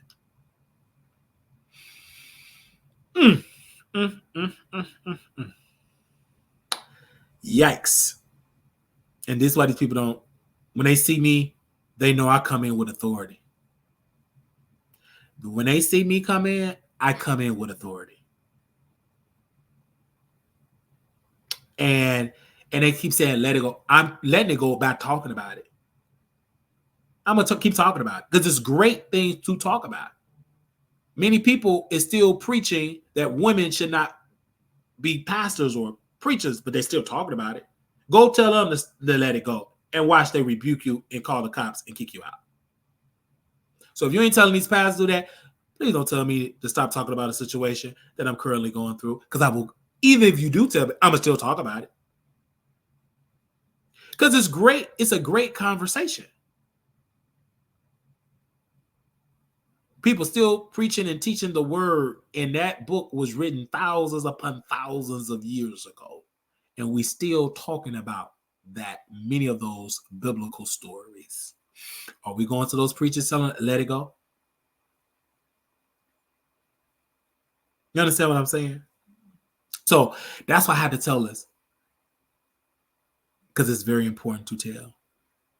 And I love family, but family can be evil. Some of your family members are more treat you worse than a drug addict on the street. And so now I used to judge people. How can you not talk to your mama? How can you not talk to your daddy? Why you don't visit? Now I don't judge people. I used to be so judgmental of people that don't go see their. It's a reason why. It is a reason. And if you don't know the full story, you don't know. But in this case, I can give my opinion. I give some facts here because I've studied the history. When you study the history, I'm not shocked the reason why my grandmother, other children don't come. I get it. Do I agree with it? No. But I told my grandmother before she got in the nursing home, maybe last year in the summer, it was on the patio, the back porch, whatever. And she said verbatim to me, she said, I know about this. This happened. And the reason why I left my children is because of this. Because I said, you have to tell them. You have to tell. The way that you're telling me this, tell your children. Tell your other daughter in Georgia. You have another daughter. You got to tell her that. Tell her that. And then my grandmother said something to me. She said, yes, I did bring my daughter to come live with me. I eventually sent back for her. And she said, while people talking, they don't know this. I sent for my daughter to come live with me and my new husband, my mother's father. And she said, Marquise, she cried every day. I said, but why do you think she was crying? She was crying because my mother spoiled her. She's talking about my grandmother's mother, right? My grandmother's mom. She said, spoiled her. And I said, no, grandmother. You may think it was spoiled. I think that your daughter only knew your mother. She did not know you. You left. So that bond is kind of hard that you uproot her from that bond. But on the other token, she still wanted you to be there for her. And you wasn't. You were in Chicago and she went back to Georgia. And she said, I never thought it that way. I never thought that. And I said, wow. And I said, she's paying you back because she's giving you the same energy you gave her. You neglected her, didn't come see you, left her. Abandoned her, I would say. Not neglect, I would say abandoned her. And she's abandoned you. She kept the same energy. I said, one thing I said about Aunt such and such, she kept the same energy. And she kept it for decades. And I said, you got another son. She said, why do you think he's going to come? Well, he's upset about his father. And she was just dropping tea. But the day before, that day before he came, when he asked her the question, my grandmother changed the subject. Then the next day when I get around, she spilling all the tea. I said, Grandma, you got to tell him. You got to tell him. Tell him about his father. You cannot keep that from that man. This is why y'all relationship is broken. Tell that man about his father. And she was just spilling tea. Yeah, he wanted me to move to Texas. See, this is the thing when you mothers that have children and don't want to spill no tea with the daddies. They do got DNA, Ancestry. It's so many apps and websites now. So his father, I met my uncle. I saw my uncle, on DNA Ancestry, the same one I'm on. I saw him on that one. Okay, he's trying to find his father like I'm trying to find my father. So he questioned my grandmother. He said, well, my father, people, like my sibling, they all live in Texas. I want to know, is this true or not? And my grandmother changed the subject. Well, let's talk about the church and blah, blah, blah, blah, blah. She just changed the subject. So the next day, my grandmother said something. She said that he wanted to marry me. So a lot of people don't know that. Why they doing all that talking? He wanted to marry me. I said no, because I said, well, why did you say no? I did not want to move to Texas. I said, Texas? Ding, ding, ding, ding, ding, ding, ding, ding, ding. That's why his people all pull it up in Texas, because he moved. My uncle's father moved to Texas. Before he moved from Chicago, he asked my grandmother, can we get married? My grandmother said no. Because she said, I didn't want to move to Texas. Chicago is my home. I'm not going to go to another. I'm not going back to South. If I was going to go back to the South, I'd have went back to Georgia. So she refused. So then she met my mother's father. Because all of her children got different daddies. All of them. Nobody got the same daddy. All of them got different fathers. My aunt's father, they all not that far in age. She had either my aunt's father, he was physically abusive. And because I was always a curious, they would say nosy. I went to my grandmother's attic one day. I was just searching through papers. And I saw a divorce something. I saw some divorce paperwork, regardless of some court papers I saw. I remember reading that my grandmother said to the court that he beat her severely on the night of her wedding. I read it in the court document. I was reading it. He beat her. He was very abusive. And she had always said it at church in her testimony, because testimony they spill tea.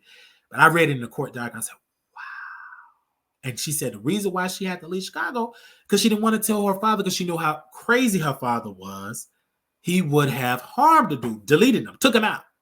And the reason why my grandmother's father is gone, he died so young, because he retaliated against the white man. Something the white man did, he retaliated against him, threw him in the water in a ditch, just threw him. And you already know during that time, Jim Crow, he knew he was going to go. He said, I will not give them the power to take me out. He did it to himself. He got this shotgun, whatever. He deleted himself. My uncle, the pastor, he witnessed that deletion.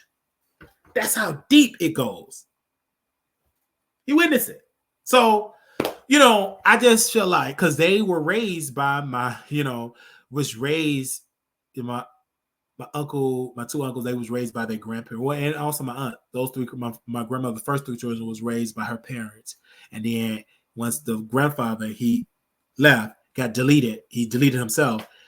This happened in the South. my grandmother, she had moved Chicago, and she got the word from Chicago, and she had to come back to her father's funeral, but she couldn't take the children because she still didn't have her life together. So, and then she had a new husband by the time. Then, then she had new situations, new entanglements. You know what I mean? So that's what I'm saying. Like, I ain't shocked with this stuff. Once you learn people's stories, like, because people look at my grandmother, but she was a young woman and she made a lot of mistakes. And this was a different time. I understand that she made a decision what she thought was best for her. But those decisions, it is consequences. Them children got older, became adults, and they all took turns letting my grandmother have it. Not visiting her, didn't care. It was once I saw this ain't funny. My grandmother needs some pillows. So she said, call your uncle such and such. This is the other uncle. This is the other uncle, the one that daddy, wanted my grandmother to marry, and she refused. So we called him. He didn't answer. He called my mom boyfriend to say the reason why he ain't buying the pillows because go tell your favorite child. I said, if this don't make no sense, I'm like, wait a minute. You let your mama have it because you feel that she made, and which it is true, that's her favorite child. But anyway, because I'm like, wow. I just sat down and watched that. I was like, I'm just glad you're honest, but you should tell your mom that. Because you dog her out and said, you put him, that's your favorite child. Blah, blah. I saw it firsthand. The only reason why my grandma was able to get pillows with her own money, because she wasn't broke. The aunt, we called my grandmother's sister. Well, she wanted me to call the sister. And then the sister got on the phone. Then that's when they started sending the pillows. It's so sad to get here, but child. Yeah, I have to call the sister. And the only reason why the sister is not informed about my grandmother's mistreatment in a nurse home is because my grandmother, honoring her wishes, because her sister is 90, but she's more independent, live on her own. Because she said, don't do it. Because if you do it, she's going to come here. And I don't want her to see me in this predicament. No, don't tell her. And I'm honoring my grandmother's wishes. I'm honoring her wishes. So it's so sad. Because they didn't even tell Auntie that they sold grandma's house. She found out the tea 2 years after it was sold, and she was pissed. But they keep a lot of stuff because she know my grandma's that evil. She know who's gonna stand up for her, and she don't because she know it's wrong. If it ain't wrong, then why not tell her? You know it's wrong. That's why you get. It's like a sickness. That got to be like a mental illness. I think it is. Like you suffering, but you don't want people that know that will step in. You don't want that. You won't tell them. Yikes. And the only thing I can do is just talk about it on my YouTube channel. Get a click and a view and a coin. Because these people just talk about them. They talk about you. The only difference is they should have YouTube channels. They just talk on the phone, dog each other out on the phone. But at least me, I'm going to break this like, why not make a coin? All people back then didn't talk about a lot of, they did. So that's how I look at this situation, and I love it because it made me better. And it's stubbornness, yes. And I remember me and my mother, we went to a concert to see Tamala Mann. Went to a concert. And Tamala Mann said, my daughter felt like I didn't do this, X, Y, and Z. And I told my daughter, you have children now. So whatever I didn't do for you, you do it for your children. And that's why when I heard that was another confirmation from my relationship, I can't say, well, my mama didn't do this. So when I have children, whatever my mom didn't do, I do it for my children. I make it my business to be nice, to nurture, even for my nieces to be nice and nurture. Sometimes you don't need a disciplinarian. They need an example. They need structure. They need to see somebody doing something positive. Like even the basics of TikTok and images means a lot. Like I wear the Wiley Show stuff, and my niece said, "Oh, you got to buy some shirts on the side." I just have to find a size check. They small. So I love that they see the imagery. They see something that. For in their generation, somebody on social media, he's a consecrated. She told her teacher, "Oh, he's on a YouTube," and she started watching the YouTube channel. Her teacher did. So it's good to see that because it could be like the rest of them: in out of jail, in out of prison, in out of jail, in out of prison, in out of probation, in out of parole, in out of on the run from the cops. They could be looking at that as an example. But for me, I said I got to break that cycle, man. I got to break that cycle, and I'm breaking it. You know what I'm saying? I'm not perfect. A lot of things I got to work on, but just some stuff like you just got to break it. And I love the gym, you know, and I love God. They said, Dan, why are you looking young and slump? You know, putting in the work, you know, putting in the work. But I love y'all. I love talking to y'all. This has been an incredible show. Asking for your prayers because you all have been so good to me. Pray for my mother. I'm not going to get into her health, what's going on with her, but just pray. Pray for my grandmother. Pray for her, my grandmother. Also pray for my stepfather. He has some issues. So pray for him as well. And pray for them. Pray for my strength. Pray for my nieces and nephews. Pray for their fathers and mothers. Just pray. That's all I can say. Pray. And that's how I make sure I pray for them. And I work out. And what I do to help is to not be that, to be better than that. And I thank you. This has been such an honor seeing you all on the show. Over 300 people watching us. And I don't want to talk about TJF, but talk about the T in my family. Because I feel like if you can't talk about T in your family, who cares about the T? Talk about these celebrities. That's why some of these creators are going through so much themselves, because they go through a lot of personal issues. And they don't talk about their personal issues. But you see the results of the effects of their personal issue, how mean and nasty they are to other people. And they're not that content. They're unhappy. They drink too. A lot of these creative children, they be drinking, drunk, sloppy drunk, because they go through real life issues. And it may not be financial. Everybody's issue ain't financially. You might be good there, but it's other root issues: anxiety, depression, etc. Childhood trauma. That's why a lot of people drink themselves to a twisted spinal cord. But it's good for me to share this because it's a part of my brand. I've always been transparent about family issues, my own personal issues with bipolar, etc. Some of my situations have been leaked to the press, so I have to live with that. And I say either be better or worse. I'll become better, you know, because I do have the media have talked about us. It's an article that will live on. It will outlive me. It was on the media. It was on a media outlet. So you could type my name up and go watch that article. I mean, watch that news clip, you know, it's part of us. And there's going to be more and more people talking about it, unfortunately. But fortunately. I love you all. Thank you for those that have donated. That's have been amazing. Shout out to TGIF, Fox Soul. This is the type of person you need on those type of positions, because that's going to sit there and be real and be transparent and be entertaining. And that's you know, that can speak in some type of being a very diverse type of commentator. And we thank you. Shout out to Fox Soul. Shout out to the followers that have emailed them. And continue to press the gas, because we will continue to be in the chat, because we love to entertain people. And we thank you for your amazing support. And I love you all. And my closing remarks is, little black boy, you beautiful. Little black girl, you are enough. When times get hard, always remember to put God first. We will be going live for the Super Bowl right after the halftime show, because I don't care who's going to win the football game. I'm not a football fan, but I am a fan of Usher. So I will be seeing him sweat with those waves, with that six-pack. Is it a six-pack? Okay, with the six-pack. 2, 4, 6. Or is it 12-pack? 2, 4, 6. 2, 4, 6. Six-pack. Yeah, a six-pack. Thank you, Latavia, Melanie Queen. Thank you. Who else? Emers, my member, Soldier Girl. Shout out to my member, La Maria, Latavia. Oh, Latavia. I know she was a girl. She gonna be like, you been selling my name wrong.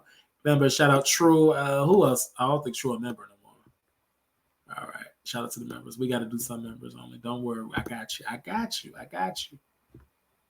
I got you. Love you all. I'll see y'all later. Peace. Hey, hey, hey.